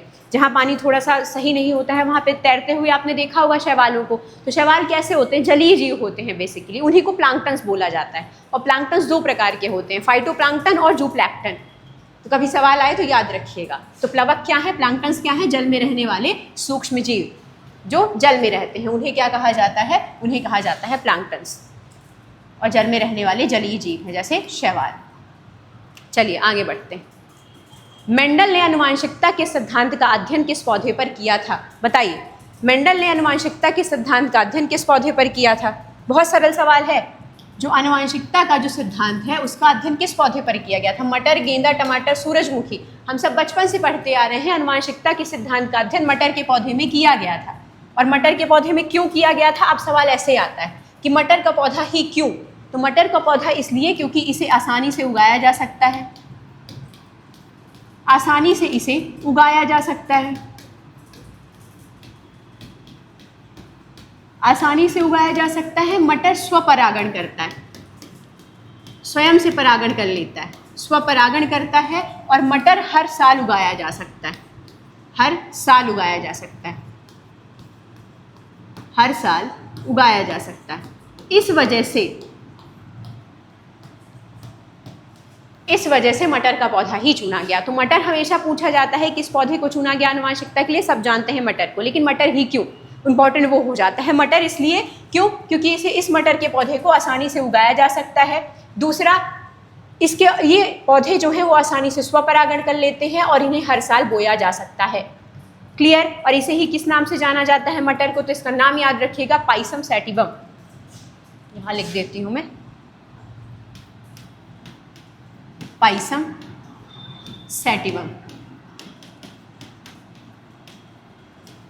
ये तो मेंडल ने आनुवंशिकता के नियम से सिद्धांत का अध्ययन किस पौधे पर किया था? मटर, पाइसम सैटिवम पर किया था। दूसरा, क्यों किया था? तो कारण याद रखिएगा, क्योंकि पहला तो इसे आसानी से उगाया जा सकता है, दूसरा ये स्वपरागण कर लेते हैं आसानी से, तीसरा ये हर साल उगाए जा सकते हैं। तो मान लीजिए कभी आ जाए कि मटर का पौधा ही क्यों, तो ये आपको रीजन पता होने चाहिए ऑप्शंस में। तीसरा, इसे किस नाम से जाना जाता है? पाइसम सैटिवम के नाम से भी जाना जाता है। क्लियर? चलिए आगे बढ़ते हैं। जब कोई चीज़ पढ़ा करिए तो थोड़ा सा ऐसे ही ब्रॉड लेवल पे पढ़ा करिए कि हमें एक जगह से एक आंसर नहीं लेना है, बहुत सारी चीज़ें पता करनी है। तरंगों की इकाई क्या होती? तरंगों की इकाई क्या होती है? न्यूटन, हर्ट्ज, वोल्ट, ओम। जल्दी बताइए, तरंगों की इकाई क्या होती? जल्दी बता दीजिए, तरंगों की इकाई क्या होती है? देखिए, तरंगों की इकाई को मापने के लिए, तरंगों की इकाई को मापने के लिए किसका उपयोग होता है? तरंगों की इकाई को मापने के लिए आवृत्ति का यूज होता है, आवृत्ति का यूज होता है। अब आप मुझे बता दीजिए, अब मैंने आपको हिंट दे दी कि तरंगों की इकाई नापने के लिए किसका यूज हो रहा है? आवृत्ति का यूज हो रहा है। अब आप मुझे बताइए कि तरंगों की इकाई क्या होगी? तरंगों की इकाई नापने के लिए आवृत्ति का यूज हो रहा है। अब बताइए क्या होगा ऐसा ही मात्रक? तो जब तरंगों की इकाई मापने के लिए आवृत्ति का यूज होता है तो आवृत्ति का ऐसा ही मात्रक होता है हर्ट्ज। तो राइट आंसर हो जाएगा हर्ट्ज, क्योंकि जो तरंगों की इकाई वो किस पे तरंगों की इकाई को मापने के लिए किसका यूज हो रहा है? आवृत्ति, फ्रीक्वेंसी का यूज हो रहा है। तो तरंगों की इकाई किस पे मापी जा रही है? हर्ट्ज में नापी जा रही है। क्लियर? न्यूटन किसका ऐसा ही मात्रक है? बताइए। न्यूटन मैं बता चुकी हूँ, बल का ऐसा ही मात्रक है। वोल्ट किसका है? विद्युत विभव का। ओम किसका है? प्रतिरोध का। ऐसा ही मात्रक मैं बार बार रिपीट कर रही हूँ, बहुत ज़्यादा ज़रूरी है। क्लियर? तो तरंगों की इकाई क्या होती है? तरंगों की इकाई को मापने के लिए किसका यूज हो रहा है? तरंगों की इकाई को मापने के लिए आवृत्ति यानी फ्रीक्वेंसी का यूज हो रहा है। तो जब फ्रीक्वेंसी का यूज हो रहा है तो तरंगों की इकाई अपने आप क्या हो जाएगी? हर्ट्ज हो जाएगी। क्लियर? और बल किसका ऐसा? बल का ऐसा ही मात्रक न्यूटन। वोल्ट किसका है? वोल्ट है विद्युत विभव का, और ओम क्या है? विद्युत प्रतिरोध का। क्लियर? चलिए आगे बढ़ते हैं। सबसे ज़्यादा ऊर्जा किस विटामिन में होती है? बताइए, सबसे ज़्यादा ऊर्जा किस विटामिन में पाई जाती है? सबसे ज़्यादा ऊर्जा किस विटामिन में होती है? आपके सामने ऑप्शन है, विटामिन ए, बी, सी, या ऊर्जा किसी भी विटामिन में नहीं होती है। आधा सेकंड का समय है, जल्दी बता दीजिए कि सबसे ज़्यादा ऊर्जा किस विटामिन में होती है? बताइए। आप सब जानते हैं कि जो विटामिन हैं उनमें खुद में स्वयं में ऊर्जा नहीं होती। विटामिन्स में स्वयं में ऊर्जा नहीं होती है, स्वयं में ऊर्जा नहीं होती है, बल्कि वो खाद्य पदार्थों से ऊर्जा उत्पन्न करते हैं। जो खाना जाता है बॉडी में, खाना या खाद्य पदार्थों से ऊर्जा उत्पन्न करने का काम करते हैं। खाद्य पदार्थों से ऊर्जा उत्पन्न करते हैं। तो विटामिन्स में खुद में ऊर्जा नहीं पाई जाती है, वो जो हम खाना खाते हैं उससे वो ऊर्जा, खाद्य पदार्थों से ऊर्जा उत्पन्न करते हैं। तो राइट आंसर क्या हो जाएगा यहाँ पे? राइट आंसर क्या हो जाएगा कि सबसे अधिक ऊर्जा किस विटामिन में? तो आप कहेंगे किसी विटामिन में नहीं, ऊर्जा किसी विटामिन में नहीं पाई जाती है, क्योंकि विटामिन्स ऊर्जा उत्पन्न नहीं करते। विटामिन्स में स्वयं में ऊर्जा नहीं होती है, बल्कि वो क्या करते हैं, वो खाना जो हम खाते हैं या खाद्य पदार्थ होते हैं उससे वो ऊर्जा उत्पन्न करने का काम करते हैं, या उन खाद्य पदार्थों को ऊर्जा में बदलने का काम करते हैं। तो जो विटामिन्स होते हैं उनमें खुद में स्वयं में कोई ऊर्जा नहीं होती है, जो हमारे द्वारा खाना खाया जाता है उससे वो ऊर्जा उत्पन्न करने का काम करते हैं। क्लियर? तो विटामिन्स में ऊर्जा नहीं होती है, याद रखिएगा, कंफ्यूज मत होइएगा। सवाल आ जाए सबसे अधिक ऊर्जा किस में पाई जाती है तो आप लगा के आ रहे हैं ABC में कोई एक, बिल्कुल नहीं। विटामिन्स में खुद में ऊर्जा ही नहीं होती है, जो हम खाना खाते हैं वो उससे ऊर्जा उत्पन्न करते हैं। एक सवाल का आंसर मुझे करिए आप लोग, B और C हटाइए, ये बताइए पानी में घुलनशील विटामिन्स कौन से हैं? पानी में घुलनशील विटामिन, ये पूछा जाता है ना कि पानी में कौन से विटामिन घुलनशील हैं, बताइए दोनों के नाम कौन से हैं पानी में घुलनशील? तो पानी में घुलनशील है B और C। ये सवाल बहुत बार पूछा गया है कि पानी में जो घुलनशील विटामिन हैं वो कौन से हैं। A, B, C, A, D के बहुत सारे ऑप्शंस दे देता है, तो कंफ्यूज मत होइएगा। पानी में घुलनशील विटामिन कौन से हैं? B और C पानी में घुलनशील है, जल में घुलनशील है। वसा में घुलनशील कौन से होते हैं? जो बच गए A, D, E के। क्लियर? चलिए, तो यहाँ पे कंफ्यूज मत होइएगा। विटामिन स्वयं में ऊर्जा उत्पन्न नहीं करते हैं, बल्कि जो खाना खाया जाता है उससे ऊर्जा उत्पन्न करने का काम करते हैं। जल में घुलनशील विटामिन है B और C, और जो बच गए वो वसा में घुलनशील। चलिए, प्रकाश का अपवर्तन किस कारण से होता है? जल्दी बताइए, प्रकाश के अपवर्तन की घटना किस कारण से होती है? अपवर्तन की घटना बताइए। द्रव्यमान के कारण, माध्यम के घनत्व में अंतर के कारण, गुरुत्वाकर्षण के कारण, तापमान के कारण, जल्दी बता दीजिए। तो देखिए, अपवर्तन क्या होता है? जब प्रकाश एक माध्यम से दूसरे माध्यम में प्रवेश करता है तो क्या होता है? जब प्रकाश एक माध्यम से दूसरे माध्यम में प्रवेश करता है तो या तो वो अभिलंब की ओर मुड़ जाता है या अभिलंब से दूर चला जाता है, वही कहलाती है अपवर्तन की घटना। और इसमें क्या सबसे मेजर चीज होती है? प्रकाश का माध्यम। कैसे? देखिए, अपवर्तन में क्या होता है? अपवर्तन की घटना में दो घटनाएं होती हैं। जब प्रकाश विरल माध्यम, विरल जैसे हवा, विरल माध्यम से कहाँ प्रवेश करता है? सघन माध्यम में। सघन माध्यम जैसे मान लीजिए कांच है, पानी है, कांच है, पानी है, तो क्या होता है? बताइए, मैंने आपको ये चीज़ बताई थी कि जब भी प्रकाश है वो विरल माध्यम से सघन माध्यम में प्रवेश करता है तो क्या होता है? तो प्रकाश अभिलंब की ओर मुड़ जाता है। तो प्रकाश अभिलंब की ओर मुड़ जाता है। और ये सवाल पूछा जाता है कि जब प्रकाश विरल माध्यम से सघन माध्यम की ओर प्रवेश करता है तो वह अभिलंब की ओर मुड़ता है या अभिलंब से दूर चला जाता है। एक सवाल और आता है कि प्रकाश की चाल धीमी हो जाती है या तेज हो जाती है? तो प्रकाश की चाल जब विरल माध्यम से सघन माध्यम में प्रवेश करता है तो धीमी हो जाती है। तो मेरा यहाँ सिर्फ इतना मतलब था कि अपवर्तन पढ़ रहे हैं तो अपवर्तन जान लीजिए क्या होता है। जब प्रकाश किसी एक माध्यम से दूसरे माध्यम में प्रवेश करता है तो उसमें क्या होता है? या तो वो अभिलंब की ओर मुड़ता है या अभिलंब से दूर जाता है। और उसमें सबसे बड़ा चीज़ क्या इम्पॉर्टेंट है? उसका माध्यम। प्रकाश किस माध्यम से किस माध्यम में प्रवेश कर रहा है। तो जैसे यहाँ पे याद रखिएगा कि जब प्रकाश विरल माध्यम से सघन माध्यम में प्रवेश करता है तो वो क्या करता है? अभिलंब की ओर मुड़ता है। ये सवाल पूछा जाता है कि जब भी प्रकाश विरल से सघन में प्रवेश करता है तो वो अभिलंब की ओर क्या हो जाता है? मुड़ जाता है। ये याद रखना है। और उसकी चाल कैसी हो जाती है? धीमी हो जाती है। इसके विपरीत, इसके जस्ट विपरीत, जब प्रकाश सघन से, सघन माध्यम जैसे कांच, पानी, सघन से किस में जा रहा है? विरल में जा रहा है, जैसे हवा में, तो वो क्या करता है? वो अभिलंब से दूर हट जाता है। तो वो क्या करता है? अभिलंब से दूर, अभिलंब से दूर हट जाता है। तो ये दोनों स्थितियां आपके लिए इंपॉर्टेंट है जानना, क्योंकि सवाल कैसे भी पूछ सकता है। देखिए, यहाँ पे इसने पूछा कि प्रकाश के अपवर्तन में सबसे ज़्यादा किस कारण से होता है? तो माध्यम के कारण होता है। और माध्यम के कारण क्यों हो रहा है? आप देखिए ना, ये विरल माध्यम था, सघन माध्यम में प्रवेश कर रहा है प्रकाश। तो जब प्रकाश विरल माध्यम से सघन माध्यम में प्रवेश कर रहा है तो अंतर हो रहा है कि नहीं? अपवर्तन की घटना हो रही है कि नहीं? अभिलंब की ओर मुड़ रहा है। तो जब भी अपवर्तन की घटना होती है, ये अपवर्तन की घटना है, मुड़ना, प्रकाश का मुड़ना, ये अपवर्तन की घटना है। तो ये अपवर्तन क्यों हो रहा है? इस माध्यम के कारण हो रहा है, क्योंकि एक माध्यम से दूसरे माध्यम से प्रकाश प्रवेश कर रहा है। तो ये अपवर्तन की घटना क्यों हुई? माध्यम के कारण हुई। तो अपवर्तन क्या हो जाता है? जब प्रकाश एक माध्यम से दूसरे माध्यम में प्रवेश करता है तो वो मुड़ता है, प्रकाश मुड़ता है, और मुड़ने की घटना ही क्या कहलाती है? अपवर्तन कहलाती है। क्लियर? चलिए, तो प्रकाश का अपवर्तन किस कारण से होता है? तो माध्यम के घनत्व में अंतर के कारण होता है। और ये माध्यम आप देख पा रहे हैं क्या है? ये विरल माध्यम है, ये सघन माध्यम है। और प्रकाश जब विरल माध्यम से सघन में जा रहा है तो वो अभिलंब की ओर मुड़ रहा है, और प्रकाश के मुड़ने की घटना ही अपवर्तन कहलाती है। ये सवाल भी पूछा जाता है कि प्रकाश के मुड़ने की घटना क्या कहलाती है? तो वही अपवर्तन है। ये सवाल भी पूछा जाता है कि जब प्रकाश विरल माध्यम से सघन माध्यम में प्रवेश करता है तो प्रकाश अभिलंब की ओर मुड़ता है कि दूर हटता है? तो मुड़ता है। विरल माध्यम क्या है? हवा। सघन माध्यम क्या है? कांच और पानी।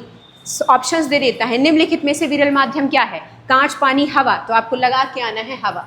निम्नलिखित में से सघन माध्यम क्या है? जैसे दे देगा निर्वात, हवा, कांच, तो आपको लगा के आना है कांच। जब प्रकाश सघन माध्यम से विरल माध्यम में प्रवेश करता है, ये फिर से फोकस ले रहा है, इसको लॉक करने की जरूरत है फोकस को, क्योंकि बार बार ये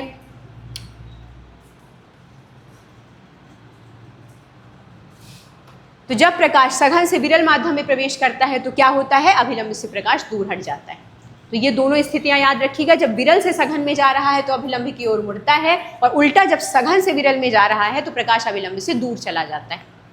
और जब प्रकाश एक माध्यम से दूसरे माध्यम में प्रवेश करता है तो प्रकाश के मुड़ने की घटना ही अपवर्तन कहलाती है। तो अब जीवन में अपवर्तन मत भूलिएगा कि जब एक माध्यम से दूसरे माध्यम में प्रकाश जा रहा है, प्रवेश कर रहा है, तो प्रकाश मुड़ जाता है, उसी को अपवर्तन कहते हैं। और क्या किन माध्यमों से? विरल से सघन। विरल से सघन जाएगा तो अभिलंब की ओर मुड़ेगा, उसकी चाल धीमी हो जाएगी। सीधी सी बात है, जब हम मोड़ लेते हैं किसी गाड़ी में, जब हम मोड़ लेते हैं किसी रास्ते में, तो हमको गाड़ी स्लो करनी पड़ती है। स्पीड में नहीं गाड़ी मोड़ सकते हैं, हमको गाड़ी स्लो करनी पड़ती है। इसीलिए प्रकाश की चाल धीमी हो जाती है जब वो अभिलंब की ओर मुड़ता है। और जब सघन से विरल में जाता है तो प्रकाश अभिलंब से दूर हट जाता है। क्लियर? चलिए, तो अपवर्तन क्यों हो रहा है? माध्यम में घनत्व से अंतर के कारण। आगे बढ़ते हैं। आपके लिए इतनी मेहनत की जाती है और आपसे क्या कहा जाता है कि वीडियो को शेयर कर दीजिएगा दोस्तों तक। कल एक कमेंट आया कि आप ऐसे कंटेंट अवेलेबल करा रही हैं जो लोग पेड कोर्सेज में अवेलेबल कराते हैं। शिक्षा पे अधिकार सभी का है, जिसके ज़रूरी नहीं है जिसके पास पैसे हों उन्हीं के लिए ज़रूरी है। मैं उनकी बात को भी स्वीकार करती हूँ, उन्होंने अप्रिशिएशन ही दिया है उस चीज़ का। लेकिन अगर हम पेड कोर्सेज की बात करें तो आपको बहुत सारी अब कहा जाएगा कि हम आपको इस बैच में सिलेक्शन दिलवा देंगे, ये करवा देंगे, बहुत बड़े बड़े वादे होते हैं, सब होता है, लेकिन क्वालिटी कंटेंट और जो आपका कंटेंट है वो मैटर करता है। कचरा नहीं पढ़ना है, जो ज़रूरी है वो पढ़ना है। और जो पढ़ना भी है वो कैसे पढ़ना है कि चीज़ें थोड़ा सा क्लियर रहें, क्योंकि इंडिया का जो एजुकेशन सिस्टम है उसमें सिर्फ ऐसा नहीं है कि रटना रटना रटना नहीं। अगर आप पढ़ रहे हैं तो किसी चीज़ को समझिए कि अगर साइंस है वो काम कर रही है तो वो कैसे कर रही है, तभी यहाँ से वैज्ञानिक निकलते हैं, तभी यहाँ से वैज्ञानिक निकलेंगे। डीएनए और आरएनए में क्या अंतर है बताइए? डीएनए और आरएनए में क्या अंतर होता है? अभी मैंने बताया था आपको, ये डीएनए डीऑक्सीराइबोज होता है और आरएनए में राइबोज होता है। डीएनए डबल स्टैंडर्ड्स होते हैं, आरएनए में सिंगल। डीएनए न्यूक्लियस में होता है, आरएनए साइटोप्लाज्म में। उपरोक्त सभी बताइए डीएनए और आरएनए में सबसे प्रमुख अंतर क्या होता है? जल्दी बता दीजिए। डीएनए और आरएनए में सबसे प्रमुख अंतर, अभी मैंने आपको बताया था कि जो डीएनए है वो कैसा होता है। जो डीएनए है वो डबल हेलिक्स होता है, ये बताया था। और आरएनए कैसा होता है? आरएनए सिंगल हेलिक्स होता है। क्लियर? अब इसका आंसर आप मुझे बताएंगे, इसका आंसर आप मुझे बताएंगे। और अगर आपको नहीं पता है तो आप गूगल करिए, सारे ऑप्शंस गूगल करिए। मैं सिर्फ इतना चाह रही हूँ कि डीएनए और आरएनए आपके एग्ज़ाम में बहुत ज़्यादा इंपॉर्टेंट टॉपिक है। जब आप किसी चीज़ को गूगल करते हैं या जब आप किसी चीज़ को खुद से सर्च करते हैं तो आप उस क्वेश्चन के लिए 5 मिनट का समय देते हैं खुद को। जब आपने उस चीज़ को समय दिया है तो वो चीज़ आपके सबकॉन्शियस माइंड में बैठ जाती है। और ये मैं इसलिए आपको दे रही हूँ क्वेश्चन करने को, क्योंकि सेम यही क्वेश्चन मैंने मैराथन क्लास में करवाया है, सेम यही क्वेश्चन। और सडन मुझे याद आ गया कि ये क्वेश्चन मैंने कराया हुआ है, तो मैं बार बार क्यों बताऊँ उस चीज़ को, मैं बार बार क्यों इलेबोरेट करूँ उस चीज़ को। मुझे भी तो जानना है कि मैं जब पढ़ा रही हूँ तो आप उस चीज़ को कितना जान रहे हैं, कितना समझ रहे हैं। तो नहीं पढ़ा है तो जाके मैराथन क्लास देख के आइए, प्रॉपर बताया है डीएनए और आरएनए में अंतर को। और नहीं है तो 5 मिनट्स का टाइम दीजिए खुद को, सर्च करिए गूगल में, कहीं से भी सर्च करिए, जो भी आपके सोर्सेज हैं पता करने के, और बताइए कि इसका राइट आंसर क्या होगा। मैं इस क्वेश्चन को नंबर दे रही हूँ, मैंने यहाँ नंबरिंग नहीं की है। मान लीजिए मैंने लिखा है इसको 21 नंबर का क्वेश्चन, तो आपको क्या करना है, कमेंट में जाके 21 नंबर लिखना है और उसका आंसर लिखना है कि इसका राइट आंसर क्या होगा, A, B, C या D। ये आपका काम है। चलिए 21 नंबर का क्वेश्चन है ये, आपको ये कमेंट करना है कि इसका राइट आंसर क्या होगा इन चारों में। चलिए जल्दी से। मानव शरीर में रक्त का शुद्धिकरण कौन करता है, बताइए। ये हम क्वेश्चन कर चुके हैं। मानव शरीर में जो रक्त के शुद्धिकरण का काम है वो हमने क्या जाना था, रक्त के शुद्धिकरण का काम होता है यकृत और वृक्क। किडनी भी तो शुद्धिकरण का काम करती है ना, लेकिन जो बेसिकली गुर्दे और हमने यकृत जो पढ़ा था, तो इसका राइट आंसर हो जाएगा दोनों। चलिए आगे बढ़ते हैं, आगे बढ़ जा भाई। पृथ्वी पर जीवन की शुरुआत किसके कारण संभव हुई, बहुत सरल क्वेश्चन है। किसके कारण संभव हुई बताइए। पृथ्वी पर जो जीवन की शुरुआत है वो किसके कारण संभव हुई है, जल्दी बता दीजिए। पृथ्वी पर जीवन की शुरुआत किसके कारण संभव हुई। ऑप्शन है सूर्य की ऊर्जा के कारण, जल की उपस्थिति के कारण, ऑक्सीजन या वायुमंडल के कारण। जल्दी बता दीजिए कि पृथ्वी पर जो जीवन की शुरुआत है वो किसके कारण संभव हुई, जल्दी बताइए। तो देखिए पृथ्वी पर जो जीवन की शुरुआत है वो किसके कारण जरूरी हुई है, जल की उपस्थिति के कारण। बहुत सरल सी चीज़ है और समझने वाली चीज़ है कि पृथ्वी पर जब जीवन आया तो सबसे पहले किसके कारण ये चीज़ संभव हुई, जीवन की, जल की उपस्थिति के कारण। जल की उपस्थिति के कारण जब जीवन आ गया, जब पृथ्वी पर जीवन एक जीवन है, मान लीजिए आपका जन्म हुआ पृथ्वी पर सबसे पहले। आप इस चीज़ को इमेजिन करिए कि आपका पृथ्वी पर जन्म हुआ है सबसे पहले। जब आपका पृथ्वी पर जीवन आ गया मनुष्य के तौर पे, या किसी पौधे से ले लीजिए, जब किसी पौधे का जीवन सबसे पहले आया तब उसे सूर्य की ऊर्जा की ज़रूरत है ना, तब तो वो सूर्य की ऊर्जा का प्रयोग करके वो अपना खाना बनाएगा। पौधे क्या करते हैं, प्रकाश संश्लेषण की प्रक्रिया के दौरान सूर्य की ऊर्जा का उपयोग करके वो खाना बनाते हैं। तो जब जीवन आ जाएगा तब सूर्य की ऊर्जा की ज़रूरत है। जब जीवन आ जाएगा तब हमें विटामिन डी के लिए सूर्य की ऊर्जा की ज़रूरत है। उसी तरह ऑक्सीजन की भी ज़रूरत तब है जब पृथ्वी पर जीवन आ जाएगा। पृथ्वी पर जीवन के आ जाने के बाद वायुमंडल में वो चीज़ें पाई जाती हैं जैसे ओजोन परत है। ओजोन परत क्या करती है, हमारे शरीर को जो सूर्य की हानिकारक पैराबैंगनी किरणें हैं उनसे रक्षा करती है।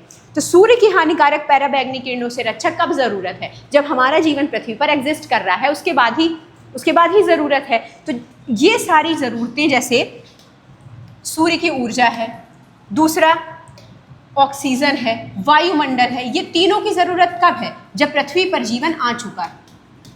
जब पृथ्वी पर जीवन आ चुका है उसके बाद ज़रूरत है इन सारी चीज़ों की। लेकिन जीवन की शुरुआत के लिए किसकी ज़रूरत है, ये शुरुआत के लिए पानी की ज़रूरत है, जल की उपस्थिति की ज़रूरत है। तो राइट आंसर हो जाएगा जल की उपस्थिति। और इन तीनों की ज़रूरत कब है, सूर्य, ऑक्सीजन, जब पृथ्वी पर जीवन आ चुका है तब। क्लियर। चलिए आगे बढ़ते हैं। मस्तिष्क की सबसे बाहरी परत को क्या कहते हैं। रिकॉर्डिंग तो चल रही है ना, हाँ चल रही है, मुझे लगा मैंने रिकॉर्डिंग बंद ही रखी है। मस्तिष्क की सबसे बाहरी परत को क्या कहते हैं बताइए। मस्तिष्क की सबसे बाहरी परत क्या कहलाती है।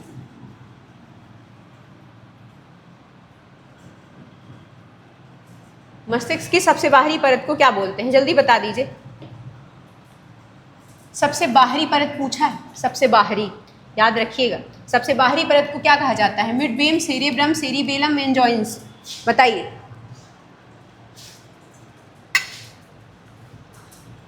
मस्तिष्क की सबसे बाहरी परत क्या कहलाती है। मस्तिष्क की सबसे ऊपरी परत को कहा जाता है सेरेब्रम।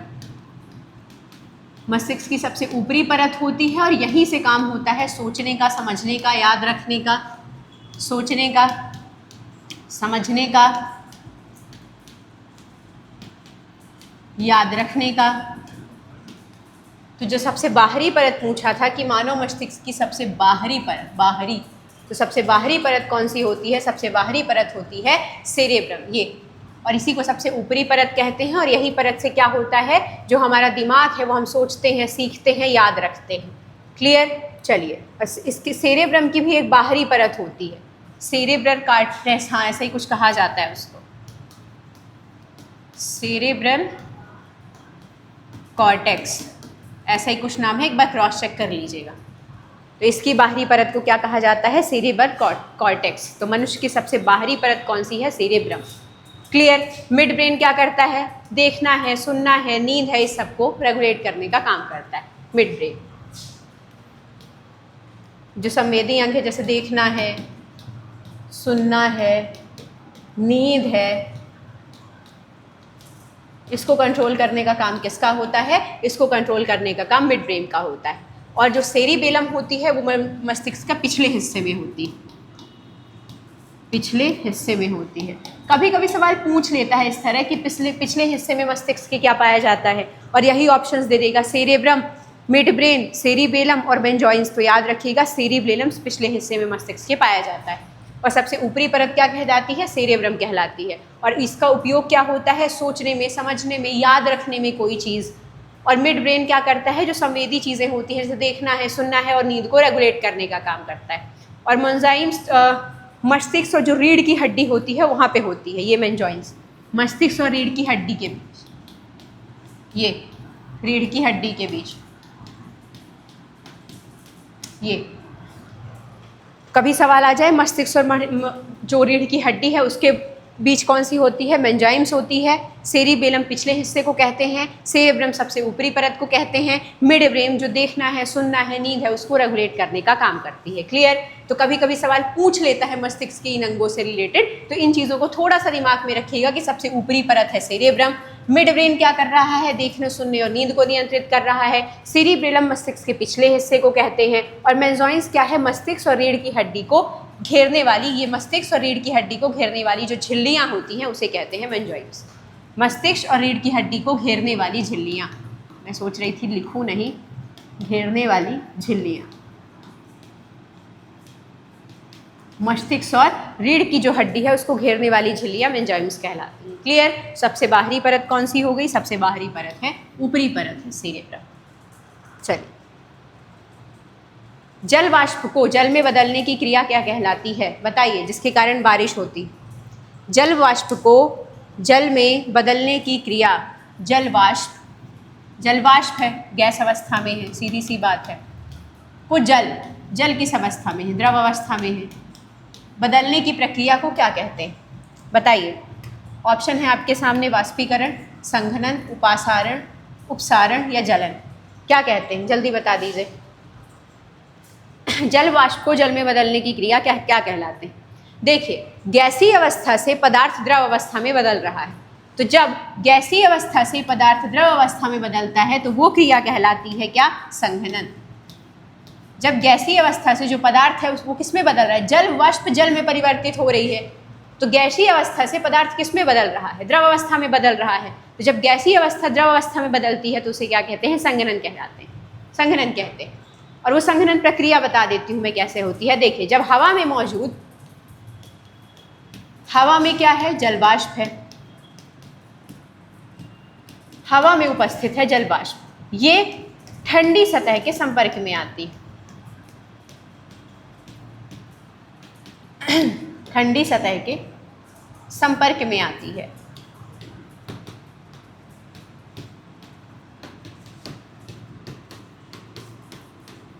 तो यह द्रव में बदल जाती है, द्रव में बदलती, ये होती है जल वाष्प की प्रक्रिया। तो थोड़ा सा याद रखिएगा कि देखिए क्वेश्चन क्या पूछा है, सीधी सी बात है, जल वाष्प गैस अवस्था में है, जल में बदल रही है, जल द्रव अवस्था में। तो जब कोई पदार्थ कहाँ गैस अवस्था से द्रव अवस्था में बदलता है तो वो क्या कहलाती है? उसकी प्रक्रिया संघनन कहलाती है। संघनन की प्रक्रिया में क्या होता है? हवा में जल वाष्प मौजूद होती है, ये जल वाष्प, ये जैसे ही ठंडी सतह के संपर्क में आती है तो यह द्रव में बदल जाती है। तो कभी पूछे कि जल वाष्प द्रव में क्यों बदलती है? क्योंकि वो एक ठंडी सतह के संपर्क में आ रही है, इसलिए। तो जैसे ही संपर्क में आती है तो वो किस में बदल जाती है? द्रव में बदल जाती है। यही प्रक्रिया संघनन कहलाती है। तो बस बेसिकली मुझे ये बताना था आपको कि संघनन प्रक्रिया किसे बोलते हैं। तो जब गैस अवस्था से कोई पदार्थ द्रव अवस्था में बदलता है तो वो संघनन प्रक्रिया कहलाती है। संघनन कब होता है? जब हवा में जल वाष्प उपस्थित होती है और वो ठंडी सतह के संपर्क में आती है तो ये किस में बदल जाती है? जैसे ही ठंडी सतह के संपर्क में आती है तो ये द्रव में बदल जाती है। क्लियर। ठंडी सतह के संपर्क में आने से। तो राइट आंसर हो जाएगा संघनन। आगे बढ़ते हैं, चलिए। किस गैस का उपयोग गुब्बारों को उड़ाने में होता है? अरे इतना सरल क्वेश्चन, मैं तो इसको ऐसे कर देती, ये आया था मैं तो इसको स्किप कर देती। जल्दी बता दीजिए, लेकिन इसमें कुछ और चीज़ें जानेंगे, इंटरेस्टिंग चीज़ें जानेंगे। किसी गैस का जो उपयोग है वो गुब्बारों को उड़ाने में होता है। किस गैस का उपयोग? जल्दी बताइए, किस गैस का उपयोग गुब्बारे को उड़ाने में होता है? Oxygen, hydrogen, helium, nitrogen. तो आप सबको पता है ये चीज़, मुझे बताने की ज़रूरत नहीं है। गुब्बारों को उड़ाने के लिए हीलियम का यूज़ होता है, एवरीबडी नोज अबाउट इट कि हीलियम का उपयोग हो रहा है गुब्बारों को उड़ाने में। अब आप मुझे एक चीज़ बता दीजिए, आपको बताना ये है कि दुनिया की सबसे जहरीली गैस कौन सी होती है, या आपको ये बताना है कि धुएं में कौन सी गैस पाई जाती है। अगर ये पूछा है कि गुब्बारे को उड़ाने में किस गैस का उपयोग हो रहा है, तो पूछ सकता है कि धुएं में, मेरा आपसे ये सवाल है कि धुएं में कौन सी गैस पाई जाती है, धुएं में कौन सी गैस पाई जाती है, और दुनिया की सबसे जहरीली गैस कौन सी गैस। और दूसरा क्वेश्चन है, दुनिया की सबसे जहरीली गैस कौन सी है, बताइए। तो आप सबको पता है या नहीं पता है, बताइए। धुएं में पाई जाती है कार्बन मोनोऑक्साइड, और यही कार्बन मोनोऑक्साइड दुनिया की सबसे जहरीली गैस भी मानी जाती है। तो कभी पूछे कि धुएं में कौन सी गैस पाई जाती है, तो धुएं में पाई जाती है कार्बन मोनोऑक्साइड, और यही कहलाती है दुनिया की सबसे जहरीली गैस। तो सबसे पहले तो ये याद रखना है। दूसरी चीज़ आपको याद रखनी है कि चिप्स के पैकेट्स और टायर, उसमें कौन सी गैस पाई जाती है, ये सवाल भी पूछा जाता है। यहाँ लिख देती हूँ मैं, चिप्स के पैकेट्स और जो कार के टायर होते हैं, टायर, उसमें कौन सी गैस पाई जाती है। अच्छे से लिख देते हैं इसको। चिप्स के जो पैकेट होते हैं उसमें कौन सी गैस पाई जाती है, और टायरों में। ये सवाल पूछे जाते हैं, इस वजह से मैं करवा रही हूँ। चिप्स के पैकेट में पाई जाती है नाइट्रोजन गैस, और यही गैस टायर में भी पाई जाती है। जो कार वगैरह के टायर्स होते हैं उसमें कौन सी गैस, नाइट्रोजन गैस पाई जाती है। फ्रिज के टेम्परेचर को ठंडा रखने का काम कौन सी करती है? मैं ये नहीं कह रही हूँ फ्रिज में कौन सी पाई जाती है, फ्रिज के टेम्परेचर को ठंडा रखने का काम कौन सी गैस करती है? तो फ्रिज के टेम्परेचर को ठंडा रखने का काम अमोनिया करती है। तो अगर ये सवाल पूछ सकता है कि गुब्बारों को उड़ाने में किसका उपयोग होता है, तो आप लगा के आ रहे हैं दौड़ के हीलियम, तो याद रखिएगा वे भी पूछ सकता है कि धुएं में कौन सी गैस पाई जाती है। तो धुएं में पाई जाती है कौन सी, कार्बन मोनोऑक्साइड धुएं में पाई जाती है, और ये दुनिया की सबसे जहरीली गैस है। चिप्स के पैकेट्स में कौन सी पाई जाती है, नाइट्रोजन पाई जाती है। दूसरा, जो टायर होते हैं, टायरों में कौन सी पाई जाती है, टायर्स में भी नाइट्रोजन गैस ही पाई जाती है। फ्रिज के टेम्परेचर को ठंडा रखने का काम कौन सी कर रही है, तो फ्रिज के टेम्परेचर को ठंडा रखने का काम अमोनिया करती है। क्लियर? वायु से भी हल्की गैस कौन है, बताइए, कमेंट करके बताइए, वायु से भी हल्की गैस किसे कहा जाता है। तो ये आया तो मुझे लगा ये भी बता देना ज़रूरी है साथ में, क्योंकि हो सकता है वो तो क्या ही पूछेगा, मान लीजिए ये पूछ लिया तो, और भरोसा नहीं है, कुछ भी पूछ सकता है। गुब्बारे को उड़ाने में किसका यूज़ होता है, हीलियम। आप लगा के चले आएंगे, आपको 1 नंबर मिल जाएगा। धुएं में कौन सी पाई जाती है, कार्बन मोनोऑक्साइड, दुनिया की सबसे जहरीली गैस कार्बन मोनोऑक्साइड। चिप्स के पैकेट्स में नाइट्रोजन, जो टायर है गाड़ी की नाइट्रोजन। फ्रिज के टेम्परेचर को ठंडा रखने का काम कौन सी कर रही है, अमोनिया कर रही है। तो इतनी चीज़ें याद रखिएगा। क्लियर? चलिए, जब क्वेश्चन था ही तो मुझे लगा सारी चीज़ें बता देनी चाहिए। मानव शरीर की सबसे छोटी हड्डी कहाँ पाई जाती है, बताइए। मानव शरीर की सबसे छोटी हड्डी कहाँ होती है? सरल सवाल है, सबसे छोटी हड्डी मानव शरीर की कहाँ पाई जाती है, बता दीजिए जल्दी से। पैर में, हाथ में, कान में, गर्दन में। तो आप सबको पता है मानव शरीर की जो सबसे छोटी हड्डी है वो कहाँ पाई जाती है, कान में पाई जाती है। उसे क्या कहा जाता है, स्टेपीज। और मानव शरीर की सबसे बड़ी हड्डी, मानव शरीर की सबसे बड़ी हड्डी कौन सी होती है, पता है क्या आप सबको? मानव शरीर की सबसे बड़ी हड्डी कौन सी होती है, फीमर। कहाँ पाई जाती है, जांघ में पाई जाती है। याद रखिएगा, मानव शरीर की जो सबसे छोटी हड्डी है वो कौन सी है, स्टेपीज। कहाँ, मध्य कान में पाई जाती है। और सबसे बड़ी हड्डी है जो है कौन सी है, फीमर, ये जांघ में पाई जाती है। क्लियर? तो स्टेपीज कहाँ पाई जा रही है, मध्य कान। तो मानव शरीर की सबसे छोटी हड्डी है स्टेपीज, कान में, और सबसे बड़ी हड्डी फीमर, जांघ में। याद रखिएगा, ये छोटी छोटी चीज़ें हैं, प्रैक्टिस बहुत ज़रूरी है ताकि एग्जाम हॉल में आपको कन्फ्यूज़न ना हो इन चीज़ों के लिए। मनुष्य के शरीर की सबसे बड़ी ग्रंथि कौन सी है, जल्दी बताइए। मानव शरीर की सबसे बड़ी ग्रंथि कौन सी है? आपके सामने ऑप्शंस है, अग्नाशय, पैंक्रियाज, यकृत, लीवर, थायराइड, पीयूष ग्रंथि। मानव शरीर की सबसे बड़ी ग्रंथि कौन सी है? जल्दी बताइए, 1 सेकेंड का टाइम है आप सबके पास। मानव शरीर की सबसे बड़ी ग्रंथि, मानव शरीर की सबसे बड़ी ग्रंथि है लीवर। और मैंने आपको बताया था इसी लीवर में वसा के पाचन के लिए, वसा के पाचन के लिए किसका उत्पादन होता है? वसा के पाचन के लिए पित्तरस का उत्पादन होता है, पित्तरस रिलीज होता है। तो मानव शरीर की जो सबसे बड़ी ग्रंथि है वो कौन सी है? यकृत, लीवर है। याद रखिएगा, मानव शरीर की सबसे बड़ी ग्रंथि, मानव शरीर की सबसे बड़ी ग्रंथि कौन सी है? लीवर है, यकृत है। और यही वसा के पाचन के लिए किसका उत्पादन होता है? पित्तरस का उत्पादन होता है। क्लियर? अग्नाशय, अग्नाशय कौन सा हार्मोन रिलीज करता है? जल्दी बताइए, अग्नाशय कौन सा हार्मोन रिलीज करता है? आप सबको पता है अग्नाशय इंसुलिन नामक हार्मोन रिलीज करता है। और ये सवाल पूछा जाता है कि अग्नाशय कौन सा हार्मोन रिलीज करता है? तो इंसुलिन हार्मोन को रिलीज करता है कौन सा? अग्नाशय। पीयूष ग्रंथि को क्या कहा जाता है? मास्टर ग्रंथि कहा जाता है। सवाल आता है कि मास्टर ग्रंथि किसे कहा जाता है? तो मास्टर ग्रंथि कहा जाता है पीयूष ग्रंथि को। और यही ग्रंथि क्या काम करती है? वृद्धि हार्मोन्स रिलीज करती है, वृद्धि हार्मोन्स रिलीज करने का काम करती है। क्लियर? और थायराइड ग्रंथि आप सबको पता ही है, मुझे बताने की जरूरत नहीं है। तो मानव शरीर की सबसे बड़ी ग्रंथि कौन सी है? मानव शरीर की सबसे बड़ी ग्रंथि है लीवर, यकृत को कहा जाता है। और इसी लीवर में क्या होता है? इसी लीवर में पित्त रस का उत्पादन होता है। तो मानव शरीर की सबसे बड़ी ग्रंथि कौन सी है? लीवर। लीवर में किस रस का उत्पादन होता है? तो याद रखिएगा, पित्त रस का। लीवर में किसका पाचन होता है? तो वसा का। सवाल कैसे भी पूछ सकता है कि वसा का पाचन कहाँ होता है? लीवर में होता है। पित्त रस का उत्पादन कहाँ होता है? लीवर में होता है। अग्नाशय कौन सा हार्मोन रिलीज करता है? इंसुलिन नामक हार्मोन रिलीज करता है। पीयूष मास्टर ग्रंथि किसे कहा जाता है? पीयूष ग्रंथि को कहा जाता है। पीयूष ग्रंथि कैसे हार्मोन रिलीज करती है? वृद्धि हार्मोन रिलीज करती है। क्लियर? चलिए, तो राइट आंसर हो जाएगा यकृत। इसी यकृत में, यही मानव शरीर की सबसे बड़ी ग्रंथि है और इसी यकृत में वसा का भी पाचन होता है और पित्तरस का उत्पादन भी होता है, वसा के पाचन के लिए ही। और अग्नाशय किसका क्या रिलीज कर रहा है? इंसुलिन नामक हार्मोन।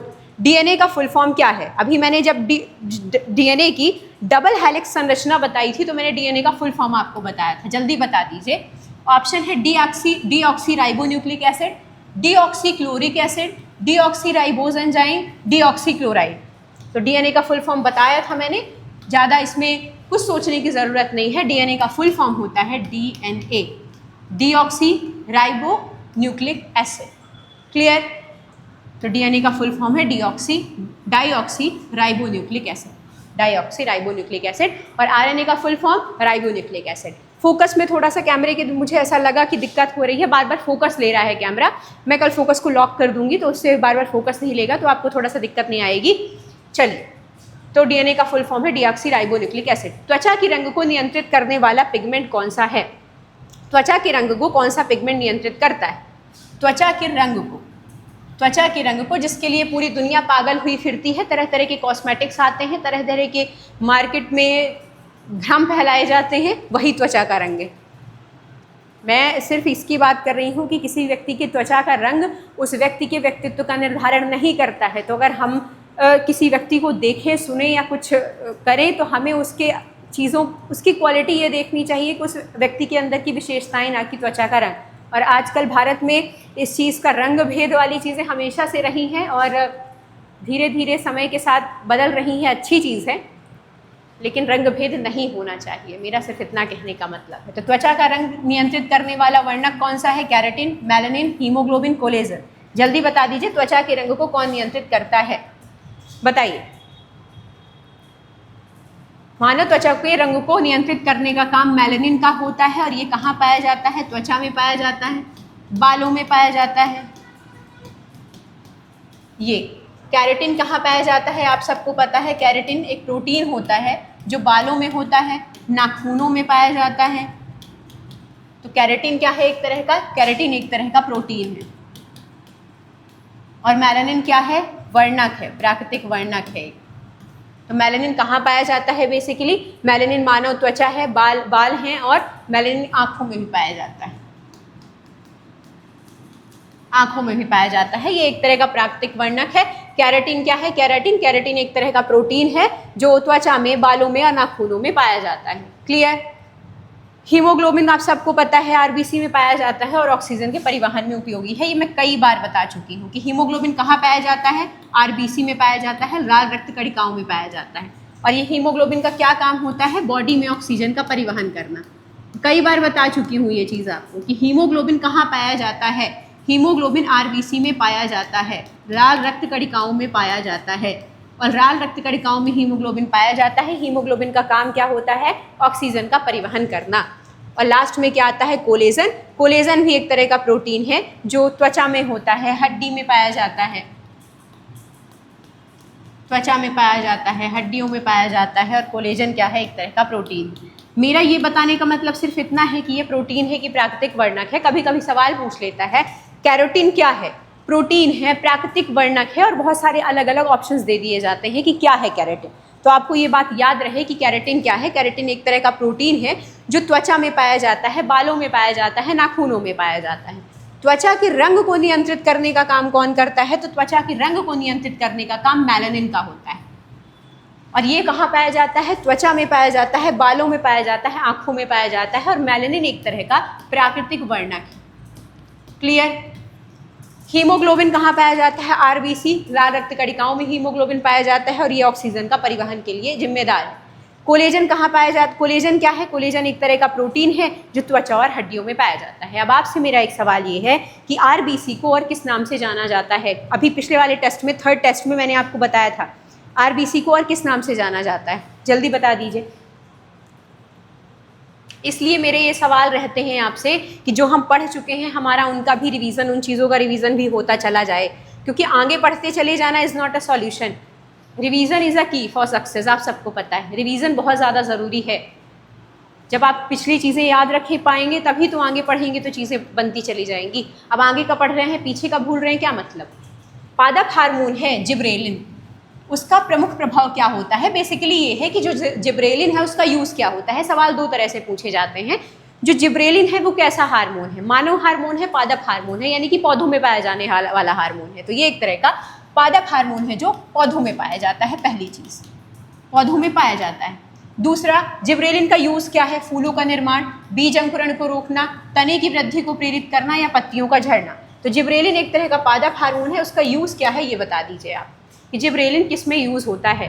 तो देखिए जिब्रेलिन का जो यूज़ है वो बेसिकली बीजों की बीज अंकुरण के लिए सहायता करता है। इसने लिखा है कि बीज अंकुरण को रोकता है, तो ये गलत है, बीज अंकुरण के विकास में मदद करता है। और जिब्रेलिन का जो प्रमुख यूज़ है वो क्या है, तने की वृद्धि और विकास को पोषित करना। तो तने की वृद्धि, पौधे की वृद्धि के लिए कौन सा ज़रूरी है हार्मोन, वो है जिब्रेलिन।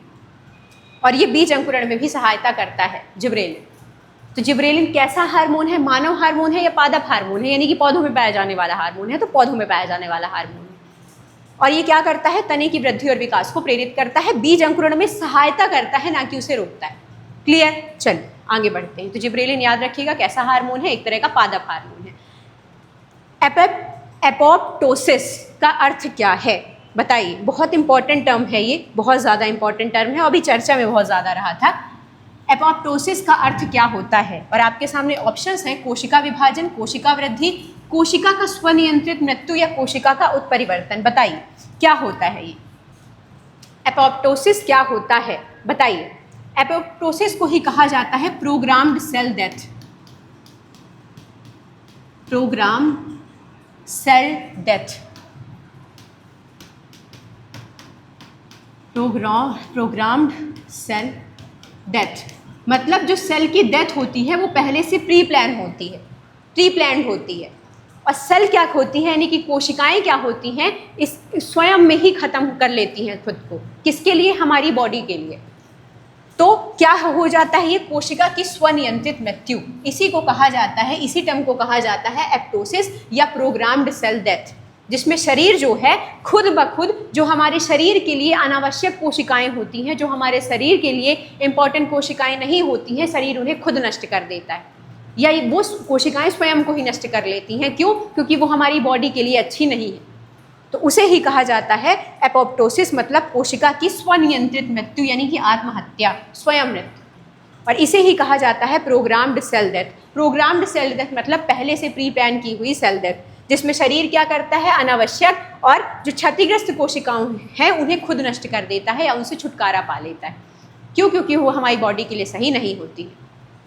तो कोशिका की स्वनियंत्रित मृत्यु ही क्या कहलाती है? कोशिका की स्वनियंत्रित मृत्यु ही एप्टोसिस कहलाती है या प्रोग्राम्ड सेल डेथ कहलाती है, क्योंकि वो कोशिकाएं अब हमारी बॉडी के लिए अनावश्यक हो चुकी हैं, वो कोशिकाएं हमारी बॉडी के लिए अब यूजफुल नहीं।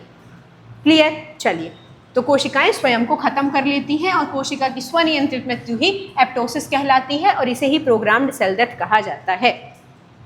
भाई कोशिकाएं भी समझती हैं ना कि अब हम जिस बॉडी में रह रहे हैं उसके लिए हम ज़रूरी नहीं है, तो उन्होंने आत्महत्या कर लेती हैं खुद ही और शरीर क्षतिग्रस्त कोशिकाओं से छुटकारा पा जाता है। ये थे आपके क्वेश्चंस। फिर फोकस ले, चलिए मैं इसको देखती हूँ, लॉक करवा दूँगी फोकस को। ये थे आपकी क्वेश्चंस। यहाँ आपकी क्लास कंप्लीट होती है। मैं आशा करती हूँ कि आप सबको क्लासेस अच्छी लग रही होंगी। आप सब ने बोला है डेली क्लासेस लेके आइए। मेरा प्रयास यही रहता है कि मैं एक डेली क्लास तो आपके लिए ला ही दूँ। आज साइंस की क्लास हो गई है, कल आप कहेंगे तो सोशल साइंस का अगला टेस्ट आएगा, 9वां टेस्ट। मैं बार बार रिपीट कर रही हूँ, जिन्होंने मैराथन क्लासेस नहीं देखी हैं, आप सब कमेंट करते हैं ना कि मैम और ज़्यादा क्वेश्चन लाइए।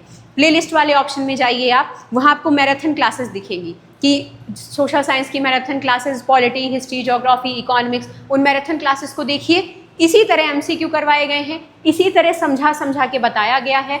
एक वीडियो में आपको 100-150 क्वेश्चंस मिल जाएंगे। बाकायदे आराम से जाके पढ़िए, एग्ज़ाम के पहले देख लेना है। जिन्हें चाह रहे हैं कि वो सिलेक्शन ले लें उनको भेज देना है।